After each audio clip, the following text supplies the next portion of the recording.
আসসালামু আলাইকুম এভরিওয়ান। আশা করি সবাই ভালো আছেন। আইটিপি এক্সাম প্রিপারেশন 2024 এবং আমাদের যেই সার্কুলারটা এসছে এটা নিয়ে গাইডলাইন যে আইটিপিটা করলে আপনাদের কি বেনিফিট হবে, দেন এক্সামের প্রিপারেশনটা কিভাবে নেবেন, বা অনেকে হয়তো কনফিউশনে আছেন যে করবেন কি করবেন না, কি কি ফ্যাসিলিটিস পেতে পারেন। এই বিষয়গুলো নিয়ে আমরা আজকে ডিসকাস করব। তো ফার্স্টেই আইটিপি জিনিসটা কি, এটা অ্যাপ্লিকেশনের প্রসেস। যদিও আবেদনের সময় আর বেশি দিন নেই, আর 2 দিন আছে। তো এখানে কি কি কোশ্চেন থাকে, এটার এক্সাম সিস্টেম কিরকম, এই জিনিসগুলো আমরা ফার্স্টে আলোচনা করব। দেন আমাদের যেই আপনার কোচিং প্রোগ্রামটা হবে সেটা কয়টা ক্লাসের হবে, কিরকম হবে, সেটা নিয়ে ডিসকাস করব। দেন আমরা কিছু কোশ্চেন্স রেডি করেছি আইটিবি রিলেটেড। সেই কোশ্চেনগুলো আমাদের যিনি মেইন ইনস্ট্রাক্টর থাকবে, চার্টার্ড অ্যাকাউন্টেন্ট, ওনার থেকে আমরা এই অ্যান্সারগুলো নেব। এরপরে যদি আপনাদের কোনো কোশ্চেন থাকে সেটা আমরা এরপরে ওনার কাছ থেকে সেটার অ্যান্সার নেব। তাহলে আমরা আমাদের স্লাইডটা আমি শেয়ার করলাম। আশা করি স্লাইডটা সবাই দেখতে পাচ্ছেন। তো বেসিক্যালি আইটিপি এক্সাম বা আইটিপি সার্টিফিকেশন সম্পর্কে আপনাদের নলেজটাকে ইনক্রিজ করা এবং এটার সাথে সাথে কিভাবে প্রিপারেশন নেবেন, এটার জন্য আজকের সেমিনার। তো আমরা যদি দেখি ইনকাম ট্যাক্স প্র্যাকটিশনার, আইটিপি এই জিনিসটা কি। সো আইটিপির ফুল মিনিং আমরা অলরেডি সবাই জানি, অনেক হয়তো একদম নিউ তারা জানে না। সেটা হচ্ছে income tax practitioner. That means আমরা যে আপনার ইনকাম ট্যাক্স রিটার্ন দাখিল করি বা ট্যাক্স রিলেটেড যে কাজগুলো ইনকাম ট্যাক্স, এই কাজগুলো আপনি একজন এনবিআর সার্টিফাইড ট্যাক্স প্র্যাকটিশনার হিসেবে করতে পারবেন। সেটা কোম্পানি ট্যাক্স হতে পারে, ব্যক্তির আয়কর রিটার্ন হতে পারে, পার্টনারশিপ কোম্পানির হতে পারে, যে কোনো ট্যাক্স রিলেটেড কাজ আপনি এনবিআর দ্বারা অথরাইজড হয়ে করতে পারবেন।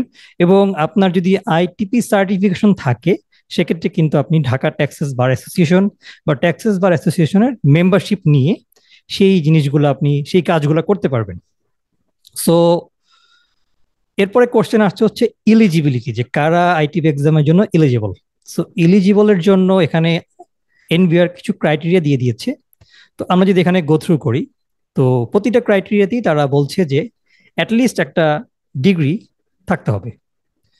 তো ফার্স্টেই তারা যেটা বলছে সেটা হলো আইন বিষয়ে ডিগ্রি। কেউ যদি এলএলবি পাস থাকে তাহলে সে পারবে। কারো যদি কর বিষয়ে ডিগ্রি থাকে তাহলে সে পারবে। এখন কর বিষয়ে বাংলাদেশে স্পেসিফিক ডেডিকেটেড অনার্স কোনো ডিগ্রি নাই। এখন ধরেন কেউ হয়তো অন্য একটা সাবজেক্টে পড়ালেখা করছে, করার পর ঢাকা ইউনিভার্সিটিতে দেখবেন ট্যাক্সের উপর দুটা মাস্টার্স ছিল, একটা ব্যাংকিং ডিপার্টমেন্ট, একটা অ্যাকাউন্টিং ডিপার্টমেন্টে। তো সেটাকে আমরা কর হিসেবে একটা ডিগ্রি ধরতে পারি, যে মাস্টার্স ইন ট্যাক্স সেটা। দেন হচ্ছে কেউ যদি কমার্স গ্রাজুয়েট হয়, সে ম্যানেজমেন্ট মার্কেটিং বা কমার্সের যে কোনো সাবজেক্টে সে একটা গ্রাজুয়েশন আছে এবং তার যে সাবজেক্ট ছিল সেই সাবজেক্টের ভিতর একটা সাবজেক্ট হিসাব বিজ্ঞান বা অ্যাকাউন্টিং ছিল, তাহলে সে পরীক্ষা দিতে পারবে। দেন হচ্ছে কেউ যদি ব্যাংকিং বিষয়ে ডিগ্রি থাকে, যেমন আপনার অনার্স ব্যাংকিং বা এরকম একটা বিষয় ব্যাংকিং বিষয়ে ডিগ্রি থাকে, তাহলে তার সেই সাবজেক্টে হায়ার অডিটিং বা উচ্চতর অডিটিং একটা সাবজেক্ট থাকতে হবে।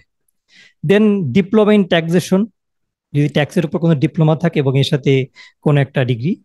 এছাড়া যা কারো যদি ব্যাংকিং ডিপ্লোমা থাকে, ধরুন ব্যাংকে জব করছে, ব্যাংকিং ডিপ্লোমা আছে এবং অন্য একটা ডিগ্রি আছে, এবং ব্যাংকিং ডিপ্লোমার সাথে হায়ার অডিটিং সাবজেক্টটা থাকতে হবে। তো বেসিকলি এই হচ্ছে ক্রাইটেরিয়া। তো যারা লয়ার বা যারা কমার্সে পড়ালেখা করেছে এদের জন্য সেই ইস্যুগুলা খুব একটা ম্যাটার করে না, সবাই আলটিমেটলি এলিজিবল হয়ে যাবে। দেন এর পরে হচ্ছে এক্সাম সিস্টেম অ্যান্ড সিলেবাস। এটা আমাদের জন্য ইম্পর্টেন্ট, কারণ কোন সিস্টেমে কোশ্চেন হয় এবং সিলেবাসে কি থাকে এটা আমাদের জন্য জানা জরুরি। তো আমাদের একটা লিখিত পরীক্ষা হবে প্রথমে। সো লিখিত পরীক্ষার সময় হচ্ছে 3 ঘন্টা, 3 আওয়ার্স, 100 মার্কস। এখানে আপনাদেরকে 50 নম্বর পেতে হবে। প্রিভিয়াসলি এটা 40 নাম্বার ছিল, এবার এটা 40 থেকে বাড়িয়ে 50 নম্বরে করেছে। দ্যাট মিনস এখন তাহলে আপনাকে পাস করতে হলে একটু ভালোভাবে প্রিপারেশন নিতে হবে। আগে যেমন আপনি মোটামুটি একটা লিখে দিলে হয়তো 40, 41, 45 পেয়ে পাস করে যাচ্ছেন, তো এইবার 5 নাম্বার একটু বাড়ানো হয়েছে। এবং যেহেতু এবার একটু বোঝা যাচ্ছে যে কোশ্চেনটাও হয়তো একটু মানে আগের বারের মতো একদম ইজি না হয়, মানে একটু পড়ালেখা করে করলে পাস করতে পারবেন এই টাইপের একটা কোশ্চেন হবে হলে মনে হচ্ছে। রিটেনে পাস করলে একটা ভাইবা হবে। ভাইবার মার্কস হচ্ছে 50, পাস মার্ক হচ্ছে 25, যেটাকে 20 নাম্বার ছিল। তো অনেকে মনে করে যে ভাইভাটা খুব ইজি, কিন্তু বেসিকলি এরকম না। অনেকে আছে যে রিটেনে পাস করে ভাইভাতে গিয়ে ফেল করে। তো রিটেনে যেগুলো আমরা পড়বো সেগুলাই সেখান থেকেই কিছু কিছু স্পেসিফিক কোশ্চেন ভাইভাতে আস করে। তো ভাইবার জন্য মোটামুটি একটা প্রিপারেশন নিলে আপনারা ভাইভাটাও ইজিলি পার হয়ে যেতে পারবেন আশা করি। এখন কোশ্চেন হচ্ছে, কোশ্চেনটা করা হয় বাংলাতে, আইটিপির কোশ্চেন বাংলাতে করা হয়, কিন্তু আপনি চাইলে ইংলিশ বাংলা দুইটা ভার্সনে অ্যান্সার দিতে পারেন। আপনার যেটা প্রেফারেন্স, আপনার যেটা ভালো লাগে বাংলা বা ইংলিশ, আপনি সেভাবে অ্যান্সার দিতে পারেন। এখন কোনটাতে অ্যান্সার দিলে ভালো হবে না খারাপ হবে, এটা আমরা আমাদের যেই আপনার মেইন ইনস্ট্রাক্টর আছেন, উনি উনাকে আমরা পরবর্তীতে কোশ্চেন করব। উনি সেটা প্র্যাকটিক্যাল পার্সপেক্টিভ থেকে অ্যান্সার দিবেন যে বাংলায় অ্যান্সার করলে ভালো নাকি ইংলিশ অ্যান্সার করলে ভালো, আর ভাষাগত আমি আমার অ্যান্সারে কোন ভাষায় অ্যান্সার করবো এটার কারণে মার্কসের কোনো ইম্প্যাক্ট পড়ে কিনা। সিলেবাস, সিলেবাস বলতে বেসিকলি ক, খ, গ, ঘ, উম, দেন ছ, এই সবগুলাই বেসিকলি ইনকাম ট্যাক্সের ভিতর পড়ে যায়। Income tax act 2023, finance act 2024, আয়কর বিধিমালা, টিডিএস অ্যাক্ট বা উৎসে কর, এডিআর বিধিমালা, আয়কর আইন ও বিধির বাস্তব প্রয়োগ। তার মানে এই যে আইন বা যেখানে যে জিনিসগুলো থাকবে, এটা প্র্যাকটিক্যালি আমাকে যদি কারো ট্যাক্স বের করতে বলে, কারো উৎসে কর কর্তন বের করতে বলে, সেটা কিভাবে ক্যালকুলেট করব, এটা হচ্ছে এটা। আর এর সাথে একটা আছে দান কর আইন বা গিফট ট্যাক্স 1990, এটা খুব ছোট একটা পার্ট, এখান থেকে বেসিক কিছু ধারণা রাখলেই হবে। এর সাথে আছে বাংলা ও ইংরেজি। তো বাংলা ইংরেজিতে যেটা হয় যে এক এক সেশনে এক এক টাইপের কোশ্চেন আসে। তো লাস্ট পরীক্ষা হয়েছিল আমি যদি প্রিভিয়াসলি ব্যাক করি 1996, এরপর মেবি 2001 বা 3, দেন 2007 আই গেস, দেন 2012, দেন 2017 পর আবার 2024-এ এক্সপেক্ট করছি হবে। আর 24-এ যদি বাই চান্স কোনো কারণে না হয় তাহলে হয়তো 25শে জানুয়ারিতে ভিতরেই হয়ে যাবে এক্সপেক্ট করতেছি। বা বেসিকলি 2024-ই হবে আর কি। তো কোনো সময় হয়তো বাংলা ইংলিশ পার্ট থেকে চলে আসছে আপনার ট্রান্সলেশন, কোনো সময় হয়তো চলে আসছে যে আপনি ট্যাক্স কমিশনার বা ডিসিটি বরাবর আপনার ট্যাক্সের কোনো একটা আপিল বা কোনো একটা ইস্যুর জন্য একটা আবেদনপত্র লিখবেন, সেটা সেটা আপনি বাংলায় বা ইংলিশে আপনি লিখবেন।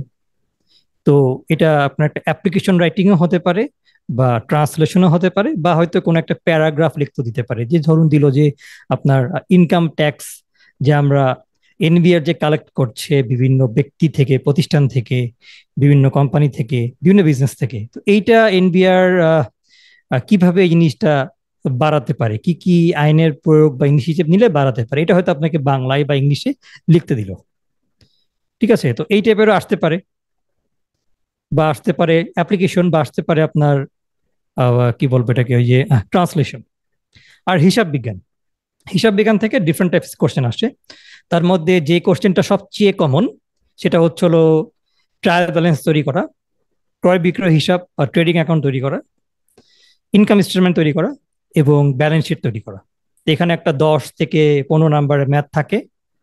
এই ম্যাথের ডিফিকাল্টিটা এরকম থাকে যে আপনার এইচএসসি থেকে ইন্টারমিডিয়েট লেভেলের যে ম্যাথের ডিফিকাল্টি বা বেসিক যে অ্যাকাউন্টিং আমরা পড়ি, ফাইন্যান্সিয়াল অ্যাকাউন্টিং বা প্রিন্সিপালস অফ অ্যাকাউন্টিং, সেই যে বেসিক যে আপনার বেসিক যে অ্যাকাউন্টিংটা, সেইটার ওই লেভেলের ডিফিকাল্টি থাকে।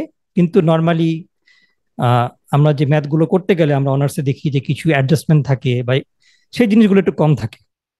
মানে বেসিকলি একটা নর্মাল প্রিপারেশন নিলেই আপনি এগুলো পারবেন। এছাড়াও অ্যাকাউন্টিং পার্ট থেকে কিছু এমসিকিউ পরীক্ষা থাকে, মাঝে মাঝে আসে, সেটা ওভারঅল অ্যাকাউন্টিং, অ্যাকাউন্টিং এর জার্নাল, অ্যাকাউন্টিং এর আপনার double entry book keeping, that means দুতরফা দাখিলা পদ্ধতি, এরপর এটার সাথে অ্যাকাউন্টিং এর যে বেসিক কনসেপ্ট এগুলো, দেন ফিক্সড অ্যাসেটের ডেপ্রিসিয়েশন, সম্পত্তির অবচয় যেটা, সেখান থেকে কিছু কোশ্চেন আসতে পারে। তাহলে এই জায়গাতে আমার অ্যাকাউন্টিং এর কনসেপ্ট, দুতরফা দাখিলা পদ্ধতি, double entry book keeping, income statement, balance sheet, trial balance, trading account preparation, এবং আপনার ফিক্সড অ্যাসেটের ডেপ্রিসিয়েশনটা কিভাবে ক্যালকুলেট করবো, এই জিনিসগুলো ফোকাস দিতে হবে। আর ট্যাক্সের জন্য তো যা আছে আমরা দেখলামই, ট্যাক্সের কিছু চেঞ্জ বা নতুন জিনিস আসছে অর্থ আইনে, দেন আয়কর বিধিমালা, আয়কর আইন, উৎসে কর বিধিমালা, অল্টারনেটিভ ডিসপিউট রেজলিউশন হচ্ছে এডিআর, কোনো ডিসপিউট হলে কিভাবে রেজুলেট করব, এই জিনিসগুলো ট্যাক্সের। দ্যাট মিনস ইনকাম ট্যাক্সের সবকিছু, এর সাথে গিফট ট্যাক্স বা দান কর আইন, হিসাব বিজ্ঞান এবং বাংলা ও ইংরেজি। তাহলে আমরা যদি রাফলি বলি, হিসাব বিজ্ঞান, বাংলা ও ইংরেজি থেকে মোটামুটি 25 নাম্বারের একটা কোশ্চেন থাকে। এটা 30 নাম্বারও হতে পারে, 25 থেকে 30 আমরা ধরতে পারি যে কোশ্চেন থাকে। তো আপনি যদি হিসাব বিজ্ঞান বাংলাটা ভালো করে করেন, এখানে কিন্তু আপনি তাহলে 20 থেকে 25 ইজিলি পেয়ে যেতে পারেন। আর বাকি পার্টটা যে ম্যাথস গুলো থাকে ট্যাক্সের, সেই ম্যাথগুলো আপনি একদম ইজিলি কিছু ম্যাথ প্র্যাকটিস করে একটু ফোকাস দিয়ে করলেই সেই ম্যাথগুলো আপনি পেরে যেতে পারেন, সেখানে আপনি 10 থেকে 15 নাম্বার ইজিলি পাবেন। আর বাকিগুলো হচ্ছে ডিফারেন্ট টাইপস অফ কোশ্চেন, এটা আমরা আসবো কি কি কোশ্চেন। দেন আমরা এখানে দেখি যে এই যে আমরা লিখিত পরীক্ষা দিব, মৌখিক পরীক্ষা দিব, এটার রেজাল্ট এনবিআর এবং বিসিএস ট্যাক্স একাডেমির ওয়েবসাইটে পাওয়া যাবে। এছাড়াও তারা নোটিশ বোর্ডে এটা জানিয়ে দিবে। সো যারা রিটার্নে পাস করবে তাদেরকে মৌখিক পরীক্ষায় অংশগ্রহণ করতে হবে। তো কিভাবে আপনারা যারা অ্যাপ্লাই এখনো করেননি তারা কিভাবে অ্যাপ্লাই করবেন সেই জিনিসটা আমি ট্যাক্সের যে এনবিআর এর যে ওয়েবসাইটটা, সেখান থেকে আমি আপনাদেরকে দেখিয়ে দিব। দেন আরেকটা হচ্ছে যে লিখিত এবং মৌখিক পরীক্ষায় উত্তীর্ণ প্রার্থীদেরকে একটা এনবিআর থেকে একটা আপনার দেওয়া হবে ট্রেনিং। ট্রেনিংটা সাকসেসফুলি কমপ্লিট করার পর আপনাদেরকে আইটিপি হিসেবে নিবন্ধন করিয়ে সার্টিফিকেট প্রদান করা হবে। দেন আপনারা সেই ফার্দার প্রসেস অনুযায়ী আপনারা ট্যাক্সেস বার অ্যাসোসিয়েশনের লাইসেন্সের জন্য অ্যাপ্লাই করবেন, যেটার জন্য একটা লয়ারের আন্ডারে থাকতে হয়। এখানে অনেকগুলো ব্যাপার স্যাপার আছে, অনেক সময় দেখা যায় যে বিভিন্নভাবে এটা ম্যানেজ করে নেওয়া যায়। এটা আপনারা পরবর্তীতে হয়তো পাশ করলে এরপর আমরা হয়তো সেটা নিয়ে আপনার কথা বলতে পারি বা গাইডেন্স দিতে পারি। অন্যান্য ইস্যুজ যেটা সার্টিফিকেটে যেটা সার্কুলারে লেখা ছিল, সেটা হচ্ছে যে যারা গভর্নমেন্ট জব করে তাদের একটা কোশ্চেন, খুব ইম্পর্টেন্ট কোশ্চেন। তো যারা গভর্নমেন্ট জব করে বা হাফ গভর্নমেন্ট, সেমি অটোনমাস অথবা স্বায়ত্তশাসিত কোম্পানি, তারা যথাযথ কর্তৃপক্ষের মাধ্যমে আবেদন করে পরীক্ষা দিতে পারলেও তারা যদি আইটিপি সার্টিফিকেশন নিতে চায়, তাহলে তাদেরকে জব ছেড়ে দিতে হবে। তাহলে তাদেরকে গভর্নমেন্ট জব বা অটোনমাস বডি বা সেমি অটোনমাস বডির যে জবগুলো তারা করছে সেগুলো তাদেরকে ছেড়ে দিতে হবে। তো এটা গভর্নমেন্ট জব হোল্ডার বা যারা সিমিলার টাইপ জব করছে তাদের জন্য একটা বিশাল ব্যাপার, যে জব ছেড়ে দেওয়া, এটা একটা ইস্যু। দেন হচ্ছে যে কোনো আপনি যখন অ্যাপ্লাই করবেন, আপনার রেজাল্ট আপনি যখন অ্যাপ্লাই করার পর সাবমিট করে দিবেন, দেন আপনার এটা চেঞ্জ করার কোনো সুযোগ কিন্তু থাকবে না। তো আপনি যদি কোনো ভুল তথ্য দেন, আপনি ফাইনাল সাবমিট করার আগে বারবার চেক করে দেন সাবমিট করবেন, কারণ ভুল তথ্য যদি থাকে সেই সেই ভুল তথ্য নিয়ে আপনি এক্সাম দেন, এরপর যদি সার্টিফিকেট নিয়ে যান, সেক্ষেত্রে কিন্তু এটা আর কোনো কিছু পরিবর্তন না করি আপনার ফুল অ্যাপ্লিকেশনটা বাতিল করে দিবে, যদিও আপনি পরীক্ষায় পাশ করে যান। এখানে এটা লিখেছি, কোনো কারণ দর্শানো ব্যতি রেখেই যে কোনো আবেদনপত্র বাতিলের পূর্ণ এখতিয়ার রাখে। তো এটা করবে কি করবে না এটা ডিফারেন্ট ইস্যু, কিন্তু নর্মালি এটা করবে না, এটি এখানে বলা আছে। সেজন্য কোনো ভুল থাকলে আমরা কিন্তু বাদ পড়ে যাব, আপনি যতই ভালো এক্সাম দিয়ে পাশ করে আসেন না কেন। এটা আমাদের সার্কুলারে লেখা ছিল, কোনো টি দিয়ে দেওয়া হবে না যারা ঢাকার বাইরে থেকে আসবেন বা পরীক্ষা দিতে আসবেন। আপনি যদি মৌখিক পরীক্ষায় পাশ করেন তাহলে আপনি রিটেন পরীক্ষায় পাশ করার পর যখন মৌখিক পরীক্ষা দিতে যাবেন, মৌখিক পরীক্ষার সময় আপনাকে নিচের কাগজগুলো নিয়ে যেতে হবে। আপনি আপনার অ্যাপ্লিকেশনে যেই শিক্ষাগত যোগ্যতাগুলো দিয়েছিলেন, এসএসসি, এইচএসসি, অনার্স, মাস্টার যেটাই দেন, সেটার সার্টিফিকেট এবং মার্কশিট, ঠিক আছে, এটা নিয়ে যেতে হবে। আপনার বর্তমান পেশা সম্পর্কে প্রার্থী স্বঘোষণাপত্র, মানে আপনি কি পেশায় আছেন আপনার একটা নিজস্ব ঘোষণাপত্র, আপনার 2 কপি পাসপোর্ট সাইজ ফটো, উপযুক্ত কর্তৃপক্ষ কর্তৃক প্রদত্ত নাগরিক সনদপত্র, এটা হয়তো আপনার এলাকার কোনো, যেমন ঢাকার কথা বললে কমিশনার হতে পারে বা বা চেয়ারম্যান হতে পারে গ্রামীণ। তো এই ধরনের জিনিস থেকে আপনি নাগরিক সনদপত্র এবং জাতীয় পরিচয়পত্র নিয়ে আপনাকে যেতে হবে। আরেকটা হচ্ছে ডিক্লারেশন, এটা অলরেডি আমার এই পার্টে কভার হয়ে গেছে, যে কোনো তথ্য মিথ্যা হলে বা কোনো কিছু হলে আপনার বিরুদ্ধে ব্যবস্থা গ্রহণ করা যেতে পারে, যেটা আর কি আপনার গভর্নমেন্ট কোনো সার্কুলারের ব্যুরোক্রেটিক কথা, এখানে আসলে তেমন কিছু বলার নেই। সো এখন আমরা ITP 2024 exam application time and process সম্পর্কে জানি। সো আমাদের যে সার্কুলার সেখানে সুন্দর মতো সবকিছু লিখে দেওয়া আছে, যে আপনি এই bcsta.teritok.com.bd তে যাবেন, আপনি 29 তারিখ, তার মানে আজকে হচ্ছে 27, 28, 29, রবিবার বিকাল 4টা 59 পর্যন্ত আপনি আবেদনপত্র জমা দিতে পারবেন। তো কোনো কনফিউশন বা কোনো ঝামেলা এড়ানোর জন্য আজকে শুক্রবার বা কালকের মধ্যেই টাকা জমা দেওয়া ভালো। তো অ্যাপ্লিকেশন করার সময় আপনাকে আপনার একটা পাসপোর্ট সাইজ ছবি লাগবে, সফট কপি, যেটা আপনাকে আপলোড করতে হবে, যেটা সাইজ হবে 300 বাই 300 পিক্সেল। আর একটা সাইন লাগবে, যেটা সাইজ হবে 300 বাই 80 পিক্সেল। তো আপনারা যেহেতু সবাই এই প্রসেসের মাধ্যমে এসছেন জবের ক্ষেত্রে বিভিন্ন জায়গায়, আশা করি আপনারা এই জিনিসগুলো জানেন। তো এখানে যে জিনিসটা হচ্ছে সেটা হলো যে টাকাটা অন্যান্য গভর্নমেন্ট জব বা সিমিলার টাইপের, যেটা হচ্ছে অ্যাপ্লিকেশন সাবমিট করার 72 ঘন্টার ভিতর টাকাটা আপনাকে দিতে হবে, না হলে আপনাকে পুনরায় অ্যাপ্লিকেশন সাবমিট করতে হবে। এবং টাকাটা আপনাকে টেলিটকের মাধ্যমে প্রদান করতে হবে, টেলিটক সিম ছাড়া অন্য কোনো মাধ্যমে আপনি টাকাটা পে করতে পারবেন না। ঠিক আছে? সো এখন আমরা তাহলে আমাদের এই জায়গাতে একটু আমি আসি, আমরা কিভাবে অ্যাপ্লাই করব সেটার ডেমনস্ট্রেশনটা দিলে মনে হয় ভালো হবে, যারা একদম নিউ বা যারা হয়তো এটা নিয়ে কনফিউশন আছেন। তো আমি এখানে গুগলটা ওপেন করলাম, তো আমি দেখলাম ধরেন BCS tax academy. BCS tax academy আমি যখন ওপেন করলাম, তো ওপেন করার পর দেখবেন যে এখানে কিন্তু আমার এই জায়গায় কিন্তু আমার একদম আপনার চলে আসছে এই জিনিসগুলো। তো এখানে আমি যদি এটাতে ঢুকি, বিসিএস এর ওয়েবসাইটে চলে যাবে।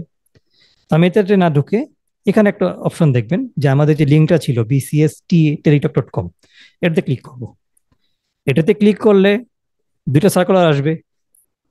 একটা হচ্ছে আমার প্রিভিয়াস সার্কুলার, টিআরপি যেটা সার্কুলার ছিল এগুলোতে প্রিভিয়াস। আমার অনগোয়িং সার্কুলার কি, এটা হচ্ছে ইনকাম ট্যাক্স প্র্যাকটিশনার, আমরা এটাতে ক্লিক করব। ক্লিক করার পর দেখুন এখানে কিন্তু সুন্দর মতো লিখে দিচ্ছে যে 19 তারিখ শুরু হয়েছে, 29 তারিখ শেষ হবে। এটা বাড়াবে কি বাড়াবে না এটা আমাদের দেখার বিষয় না, আমরা চেষ্টা করব আজকে কালকের মধ্যে যারা করবেন অ্যাপ্লিকেশনটা করবেন। তো আপনি যদি এখানে ক্লিক করেন তাহলে এটা যে সার্কুলারটা, এটা আপনি ডাউনলোড করতে পারবেন। ঠিক আছে? তো আমরা যদি ক্লিক করি তাহলে আমরা সার্কুলারে ওপেন হব, সার্কুলারটা ওপেন হবে। তো আপনারা এখান থেকে সার্কুলারটা দেখে নিতে পারবেন। তাহলে আপনি অ্যাপ্লাই করার সময় অ্যাপ্লাই ক্লিক করবেন এই জায়গাতে, অ্যাপ্লিকেশন ফর্ম ফর আইটিপি।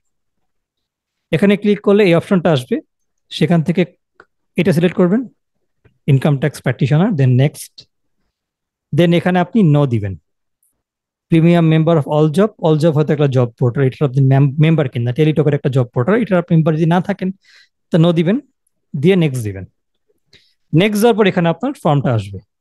এখানে আপনার নেম ইংলিশে বাংলায়, আপনার father's name, mother's name, date of birth, nationality, religion, gender, national ID, marital status, mobile number, marital status, mobile number, confirm mobile number, email, employment status দিবেন।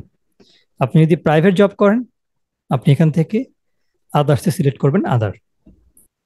দেন এখানে আপনার present address and permanent address.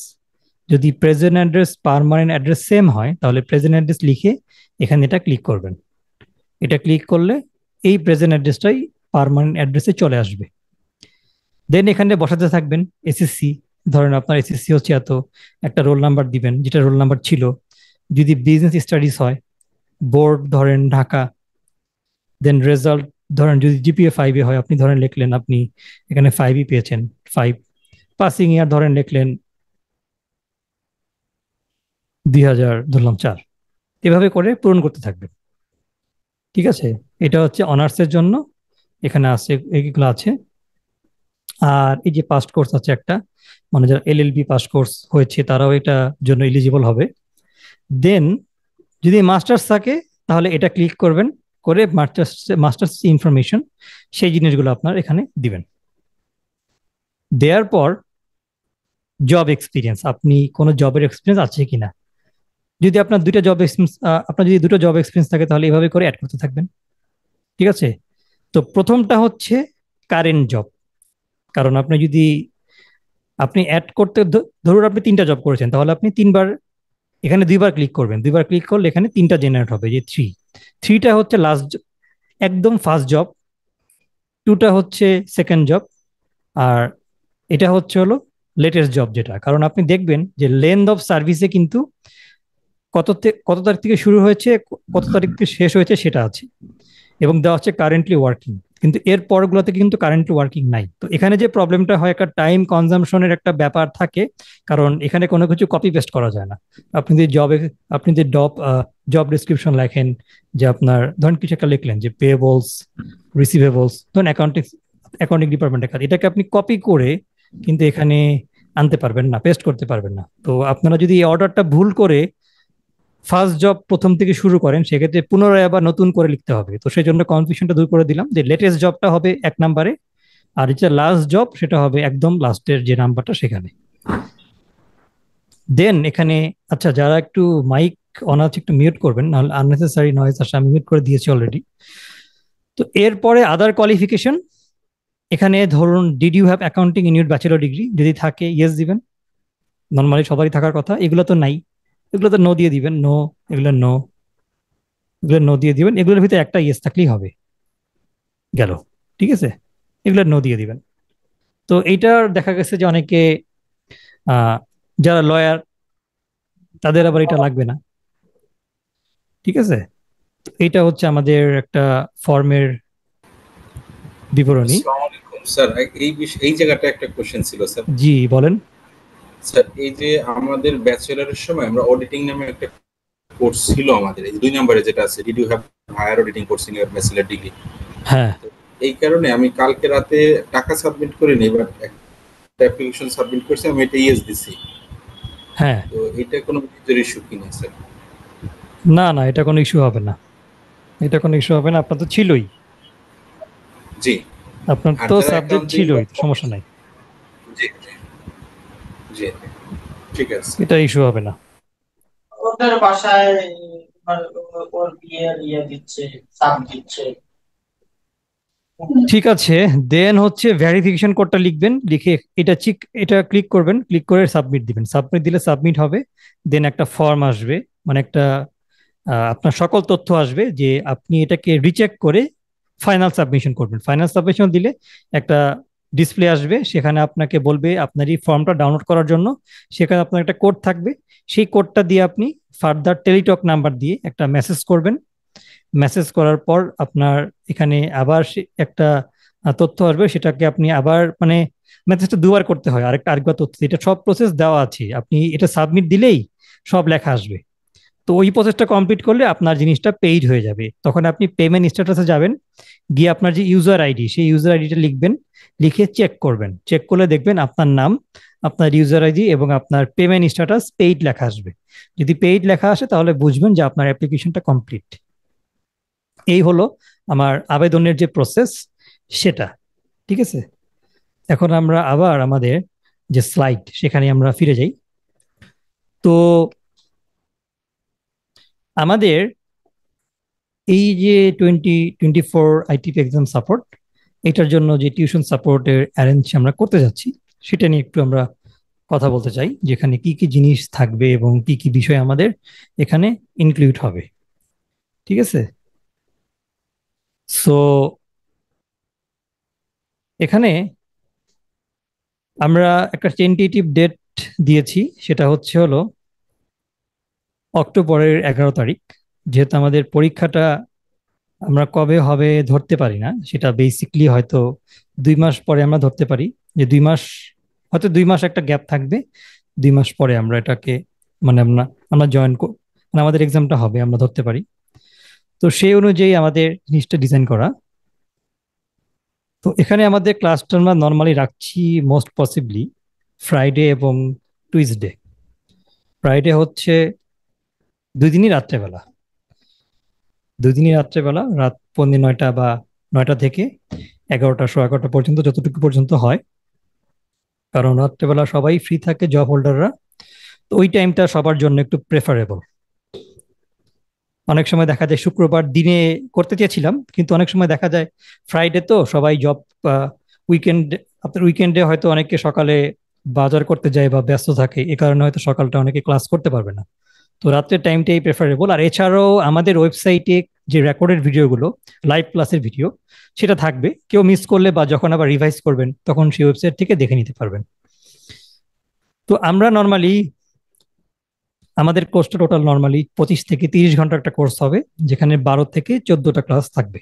Minimum 12টা class থাকবে, এটা বেড়ে 14টা class মতো হতে পারে, কারণ আমরা কিছু কোশ্চেন সলভ করব, আমরা সেইগুলো করতে আমাদের সময় লাগবে। তো আপনাদেরও প্রবলেম থাকবে কোশ্চেন সলভ করতে গিয়ে, সেগুলো সলিউশন দিতে গিয়ে যদি টাইম ডিলে লাগে সেক্ষেত্রে হয়তো ক্লাসটা আমরা এক্সটেন্ড করব, নাম্বার অফ ক্লাসেস।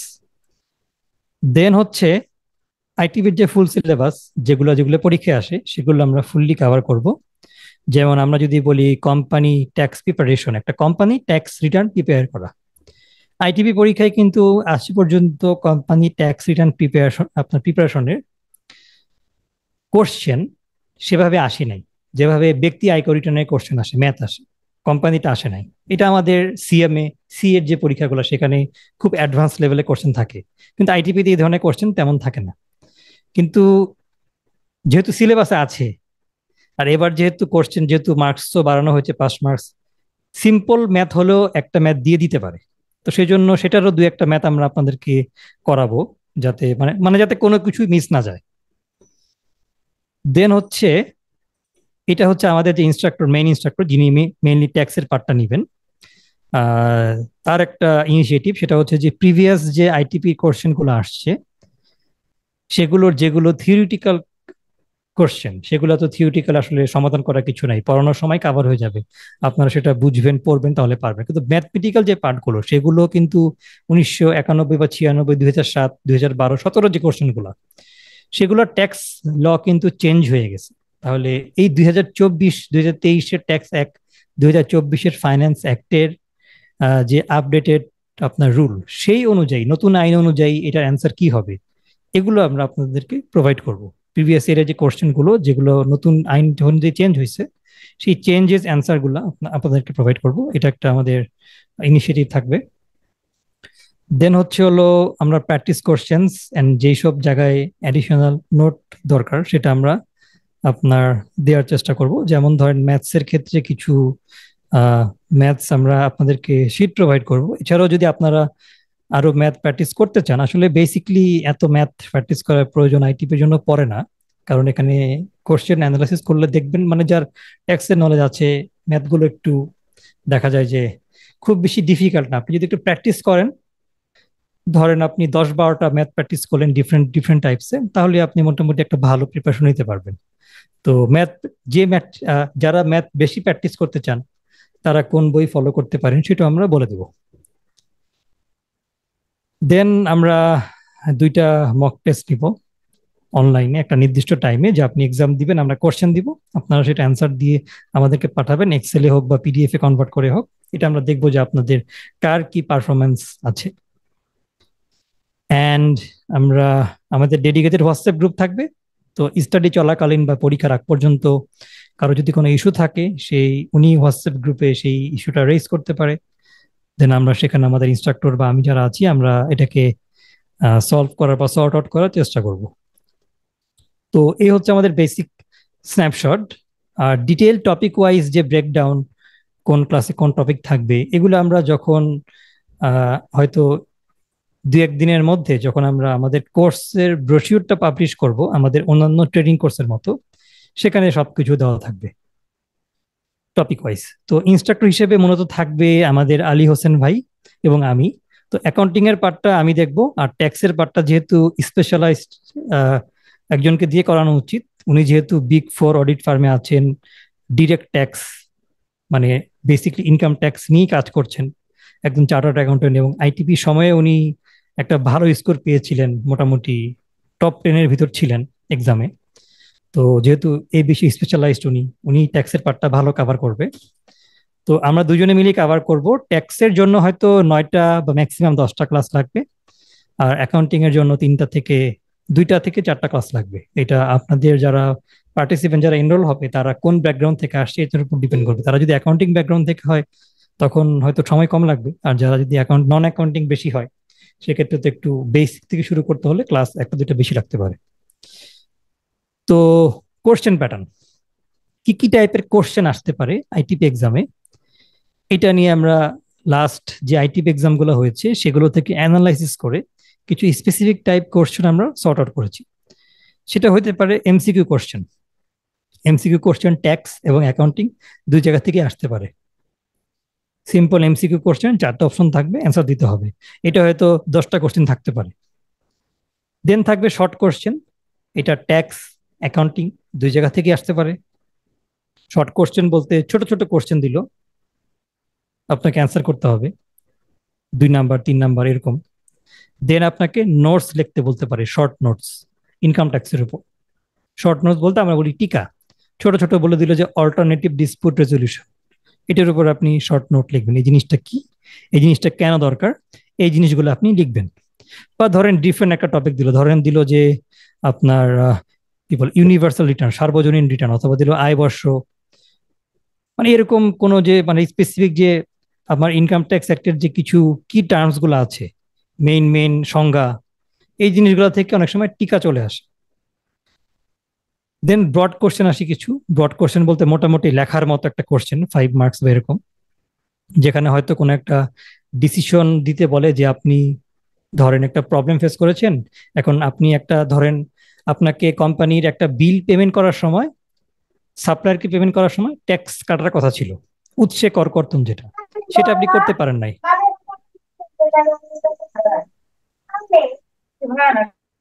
আমরা একটু মাইকটা মিউট রাখি, তাহলে সবার জন্য সুবিধা হবে। তো আপনি সাপ্লায়ারকে বিল পে করার সময় উৎসে সাপ্লায়ারের বিল 1 লাখ টাকা, সেখান থেকে কিছু টাকা ট্যাক্স কেটে সাপ্লায়ারকে টাকা জমা দিবেন, ট্যাক্স ভ্যাট কেটে। তো যেহেতু এখানে ITP income tax practitioner, that means ট্যাক্সের বিষয়টা নিয়ে আমরা আলাপ করবো এবং সেটি পরীক্ষা আসবে। তো আপনি ট্যাক্স কেটে সাপ্লায়ারকে বিল পে করবেন, আপনি ট্যাক্সটা কাটেন নাই, বা আপনি হয়তো ঠিক মতো করে কমপ্লাই করেন নাই। তো এই জন্য আপনার কি প্রবলেম হতে পারে, এটার জন্য জরিমানা হতে পারে কিনা, আপনি যদি টাইমলি সাবমিট না করেন বা না কাটেন, ট্যাক্স অথরিটি কি স্টেপ নিতে পারে, এই টাইপের কিছু কোশ্চেন থাকতে পারে, যেটাকে আমরা ব্রড কোশ্চেন ক্যাটাগরিতে ভাগ করছি। যে আপনি কোনো জিনিস অমান্য করলে, আপনি কোনো জিনিস আপনার ধরেন কমপ্লায়েন্স মেনটেন না করলে, এটার কনসিকুয়েন্স কি, পেনাল্টি কি, আপনার বিরুদ্ধে কি ব্যবস্থা নিতে পারে, বা আপনি যদি কোনো ক্ষেত্রে ট্যাক্স অফিস থেকে আপনার বিরুদ্ধে এমন কোনো ডিসিশন আসে যেটা আপনি নিজেকে ডিপ্রাইভ ফিল করেন, সেক্ষেত্রে আপনার আপিল করলে কি প্রসেসে করবেন, কত দিনের মধ্যে করতে হবে, কার কাছে করতে হবে, এই জিনিসগুলো কিন্তু মোটামুটি কোশ্চেনে আসে, যেটা 5 মার্ক এরকম একটা কোশ্চেন থাকে, 5-10, এটাকে আমরা সেই ক্যাটাগরিতে ভাগ করলাম। দেন থাকে হচ্ছে হলো ইন্ডিভিজুয়াল, মানে ব্যক্তির tax, taxable income and tax liability calculate করা। এই যে আমরা প্রতি বছর আমাদের নিজেদের পার্সোনাল ট্যাক্স জমা দিই, এটার যে ক্যালকুলেশনটা সেটা আসে। তো সেখানে আমাদের অনেকগুলা পার্ট থাকে, আপনার অ্যাসেট, অ্যাসেটের একটা পার্ট থাকে, দেন আপনার ক্যাশ ফ্লো অনেকগুলো থাকে। তো পরীক্ষায় আসলে এত কিছু আসে না, পরীক্ষায় normally taxable income and tax liability আসে, যে বলে যে এই লোক, একটা লোক চাকরি করে আপনার একটা কোম্পানিতে, তার বেতন এত, সে এত এত টাকা পায়, বাড়ি ভাড়া এটা সেটা, তার হয়তো কৃষি সম্পত্তি থেকে আয় আছে, বাড়ি ভাড়া থেকে আয় আছে, তার হয়তো আপনার জীবন বীমা করা আছে, তার ডিপিএস করা আছে, তার প্রভিডেন্ট ফান্ড আছে, কোম্পানি থেকে টাকা কাটে, এটা সেটা, সে হয়তো চাকরি ছাড়ছিল এই বছর এই সময়, সে গ্র্যাচুইটি পেয়েছে এত টাকা, এরকম তথ্য দেওয়া থাকে। তো এই ব্যক্তির ট্যাক্স লায়াবিলিটি কত, ঠিক আছে, এই ব্যক্তির ট্যাক্স লায়াবিলিটি কত, এই জিনিসটা থাকে। এটা গেল, ঠিক আছে। দেন হচ্ছে কোম্পানি ট্যাক্স ক্যালকুলেশন, এটা আমরা এডিশনাল রেখেছি, ইতিপূর্বে পরীক্ষায় আসেনি, তবে যেহেতু পরীক্ষার সিলেবাসে আছে, যদি আসে, কারণ যেহেতু এনবিআর তো আমাদেরকে ডিক্লেয়ার করে দেয়নি যে সিলেবাসে আমাদের কোশ্চেনে কি কি থাকবে, যেহেতু সিলেবাসে আছে, খুব কমপ্লেক্স না হলেও একদম ইজি ম্যাথ দিয়ে দিতে পারে, সেজন্য এটারও 2-1টা ম্যাথ আমরা কভার করব যে এই জিনিসটা কিভাবে আসে। এবং কোম্পানি ট্যাক্সের কিছু জিনিসপত্র থাকে যেগুলো আমাদের অবশ্যই জানতে হবে আইটিপির এক্সামের জন্য, যে আমার বিভিন্ন এক্সপেন্স কোনটা আমার অ্যালাওয়েবল, কোনটা অ্যালাওয়েবল না। অ্যালাওয়েবল যদি হয়, মানে আমি এক্সপেন্সটাকে যদি ট্যাক্স ট্যাক্সের আপনার আমার ট্যাক্সেবল ইনকাম ক্যালকুলেট করার সময় এক্সপেন্সটাকে দেখাতে চাই, সেখানে কিছু রিকোয়ারমেন্ট থাকে, যে আমি ধরেন এন্টারটেইনমেন্ট পারপাসে বা স্যাম্পল, আমার কাস্টমার বা বিভিন্ন মানুষকে স্যাম্পল দিলাম অনেক টাকা, তো আমি কি পুরো টাকাটা এক্সপেন্স হিসেবে দেখাতে পারবো, বা এন্টারটেইনমেন্ট এক্সপেন্স দেখাতে পারবো? তো ট্যাক্স এখানে অনেক রুলস রেগুলেশন থাকে, দেন ডেপ্রিসিয়েশনে কিছু ইস্যু থাকে। তো আমরা এই কোম্পানির পার্টে এত ডিপলি যাব না, যেটা বেসিক একটা মানে একটা কোম্পানির জন্য মোটামুটি জানা দরকার সেগুলো আমরা ফোকাস করার চেষ্টা করব।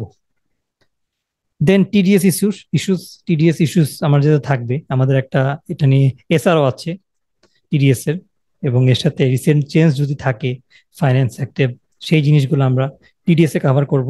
দ্যাট মিনস সাপ্লায়ারকে পেমেন্ট করার সময় যখন আমি যখন টাকা কেটে রাখবো, ঠিক আছে, বা আমি যখন কারো কাছে বিক্রি করব, আমার কাস্টমার যখন আমার থেকে টাকা কেটে রাখবে, এই জিনিসগুলা কোন খাতে কত পার্সেন্ট টাকা কাটতে হবে, এটার ক্যালকুলেশনটা কিভাবে করতে হবে, এই জিনিসগুলো আমরা দেখবো, কারণ এখান থেকে কোশ্চেন আসে, আমরা দেখবো কোশ্চেন সামনে। ট্রান্সলেশনের জন্য আসলে পড়ানোর কিছু নাই, এটা আমরা শীট দিয়ে দেওয়ার চেষ্টা করব। তো ওই সিমিলার টাইপের ট্রানজেকশন নিয়ে আসে, আপনি একটু প্র্যাকটিস করলে বা দেখলেই এটা ইজিলি সহজ হয়ে যাবে পারা। Then application writing to tax officials, এটা বাংলাও লিখতে বলতে পারে, ইংলিশও লিখতে বলতে পারে, ডিপেন্ড করে কোশ্চেনে কিভাবে চেয়েছে এটার উপর। Then accounting concepts and journals, accounting এর কনসেপ্ট থেকে কোশ্চেন আসে, অ্যান্ড জার্নালস এন্ট্রি শিখতে হবে। দেন ফিক্সড অ্যাসেটের কিছু সিম্পল জিনিস শিখতে হবে, ফিক্সড অ্যাসেট কি, এটার ভিতরে কি কি আইটেম থাকে, এটার ডেপ্রিসিয়েশন কিভাবে ক্যালকুলেট হয়, এই জিনিসগুলো। Then trial balance and trading account তৈরি করা, অ্যান্ড ফাইন্যান্সিয়াল স্টেটমেন্ট তৈরি করা, যেখানে ইউজুয়ালি আমরা শিখবো হচ্ছে income statement and balance sheet. Cash flow অথবা ওনার সিকিউরিটি স্টেটমেন্ট আমাদের পরীক্ষায় আসে না, normal income statement and balance sheet এবং এর সাথে trading account. Most of the cases একটা ট্রায়াল ব্যালেন্স দেওয়া থাকে, ট্রায়াল ব্যালেন্স থেকে বলে ট্রেডিং অ্যাকাউন্ট তৈরি করতে, দেন সেখান থেকে income statement and balance sheet prepare করতে বলা হয়। তো এই ছিল, মানে এই টাইপের কোশ্চেন আসতে পারে। এখন সব সময় যে এই টাইপের কোশ্চেন আসবে ব্যাপারটা সেরকম না, ঠিক আছে। কোনো সময় হয়তো দেখা যায় ধরেন শর্ট কোশ্চেন আসছে, শর্ট নোট আসছে, ব্রড কোশ্চেন আসছে, এটা আসছে, দেন অ্যাপ্লিকেশন আসছে, আর দেন ঠিক আছে এই পার্ট আসছে, অন্যগুলো আসে নাই। আবার কোনোবার দেখা যায় যে আপনার এমসিকিউ আসছে, দেখা যায় আপনার টিডিএস এ কোশ্চেন আসছে, ট্রান্সলেশন আসছে, ঠিক আছে, জার্নাল চলে আসছে। এগুলো ডিপেন্ড করে, কিন্তু কোশ্চেনগুলো এই টাইপের ভিতরেই থাকে, এর বাইরে এখনো যায় নাই। আমি আমি আমার পার্সোনাল অ্যানালাইসিস থেকে যতদূর আমি পেয়েছি যে এর বাইরে কোনো কোশ্চেন হয় নাই আজ পর্যন্ত, এই প্যাটার্নের বাইরে, এবং আশা করি সামনের পরীক্ষা হবে না। তো 2017 সালের কোশ্চেনগুলো যদি আমরা দেখি, তাহলে দেখব প্রথমেই কোশ্চেন আসছিল 10টা কোশ্চেন, যেটা শর্ট কোশ্চেন, 2 নাম্বার 1 নাম্বার এরকম করে থাকে, মানে একদম শর্ট, মানে এমসিকিউ এর অল্টারনেটিভ আমরা বলি, ঠিক আছে।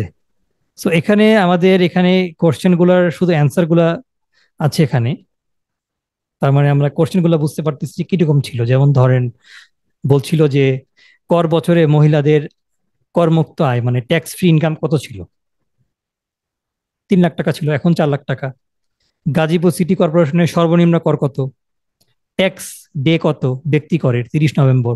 এই টাইপের এক কথায় উত্তর টাইপের কোশ্চেন, যেটাকে আমরা শর্ট কোশ্চেন বললাম, ঠিক আছে। এরকম কোশ্চেন, যেমন আমাদের লাস্টেরটা দেখি, আমরা যারা ব্যাংকে টাকা রাখি, আমরা যদি ব্যাংকে আমাদের 3 নাম্বার না দিই, তাহলে কিন্তু আমাদেরকে ইন্টারেস্টের উপর 15% ট্যাক্স কাটে। আর 3 নাম্বার আমি যদি 3 সার্টিফিকেট শো করি, তাহলে আমাকে 10% ট্যাক্স কাটে, টিডিএস, যেটা আমার ইন্টারেস্টের উপর। তো এটা একটা কোশ্চেন, ধরেন কোশ্চেন থাকলো যে আপনি যদি ব্যাংকে 3 সাবমিট না করেন, তাহলে আপনার ব্যাংকে অর্জিত সুদের উপর উৎসে কর কত পার্সেন্ট কাটা হবে। তো এটার জন্য ওভারঅল একটা আইডিয়া থাকা লাগলে দেখা যায় 10টার মধ্যে আপনি হয়তো 8টা 9টাই পারবেন। আর যদি ভালো প্রিপারেশন নেন, টপ নচ প্রিপারেশন, তাহলে হয়তো ইনশাল্লাহ সবগুলোই পারবেন। এরপরে এই যে টিকাতে আপনার ধরেন একটু লিখতে হয়, ঠিক আছে, 3 লাইন 5 লাইন বা 10 লাইন লিখলেন কোশ্চেনের নাম্বারের উপর বেস করে। যদি নাম্বার অনেক কম হয়, ধরেন 2 নাম্বার 3 নাম্বার, তাহলে হয়তো আপনি 3 4 লাইন 5 লাইন লিখলেন যে প্রস্তাবিত আয়করে আপনার পরামর্শ কি। এটা একটু বড় উত্তর হবে, এটা হয়তো আপনার দেখা গেছে 1 পাতার মতো হতে পারে। কর অবকাশ, বেশি কিছু লেখা দরকার নেই, 5 লাইনে লেখা সম্ভব। ট্রান্সফার প্রাইসিং, তো এগুলা টপিকের উপর টিকা আসে, মানে টপিকটা তুলে দেয়, সেটার উপর আপনি কিছু লিখবেন। এটা হলো এক টাইপের কোশ্চেন যেটা 2017-তে আসছে। দেন এটা হচ্ছে ম্যাথ, 10 নাম্বার 15 নাম্বারে ম্যাথ থাকতে পারে, যে একটা ব্যক্তির যে ব্যক্তির 2016-17 সালে আয় ছিল এত টাকা, গৃহ সম্পত্তি খাতা ছিল 2.5 লাখ, ব্যাংক সুদ থেকে আয় পেয়েছে 40,000, দেন উনি ডিপিএস করে, বিনিয়োগ করে 6,000 টাকা, এছাড়া 60,000 টাকা ল্যাপটপ ক্রয় করে। তো এটা যখন এই ম্যাটটা যখন এর ছিল তখন কিন্তু ল্যাপটপ কিনলে এটার উপর আমি ট্যাক্স রিবেট পেতাম, কিন্তু এখন কিন্তু আমরা ল্যাপটপের উপর কোনো ট্যাক্স রিবেট নাই, এটাকে এনবিআর বাদ দিয়ে দিছে যে আপনি ল্যাপটপ কিনলে কোনো ট্যাক্স রিবেট পাবেন না। তো নতুন আইনে তখন আমাদের আগের আইনে আমাদের সলিউশন ছিল একভাবে, এখন নতুন আইনে আরেকভাবে হবে। তো এই যে এখানে একটা ব্যক্তির তথ্য দিল, এই ব্যক্তির মোট আয় কত, মোট মোট আয় বলতে আমরা বুঝি হচ্ছে ট্যাক্সেবল ইনকাম। তার ট্যাক্সেবল ইনকাম কত, কারণ সে তো কিছু আপনার এক্সেমশন পাবে, তার বেতন থেকে কিছু বিভিন্ন জায়গা থেকে সে এক্সেমশন পাবে কিছু অ্যামাউন্ট। তারপর তো ট্যাক্সেবল ইনকাম কত, তার আয়কর রেয়াত কত, এই যে সে ইনভেস্টমেন্ট করলো সেখান থেকে সে কত পার্সেন্ট বা কত টাকা সে রেয়াত নিতে পারবে, ঠিক আছে। দেন তার প্রদেয় করটা কত, তার প্রদেয় করটা কত, তার সারচার্জের পরিমাণ কত, সারচার্জ যখন একটা মানুষের নেট ওয়েলথ আপনার একটা অ্যামাউন্টের বেশি হয়ে যায় তখন তার ট্যাক্সের উপর আবার একটা ট্যাক্স বসে। এটা ধর আপনার ট্যাক্স আসলে 5,000, 5,000-এর উপর 10%, 20%, এটা আপনার টোটাল ওয়েলথ কত, সম্পদ, এটার উপর ডিপেন্ড করে। যেমন এখানে লিখছে যে এই ব্যক্তির সম্পদ ছিল নেট ওয়েলথ 3 কোটি টাকা, তো এখানে আমাদের একটা স্ল্যাব আছে 3 কোটি বেশি, 5 কোটি বেশি, 10 কোটির বেশি হলে কত পার্সেন্ট হবে। তার মানে সারচার্জটা ট্যাক্সের উপর বসে।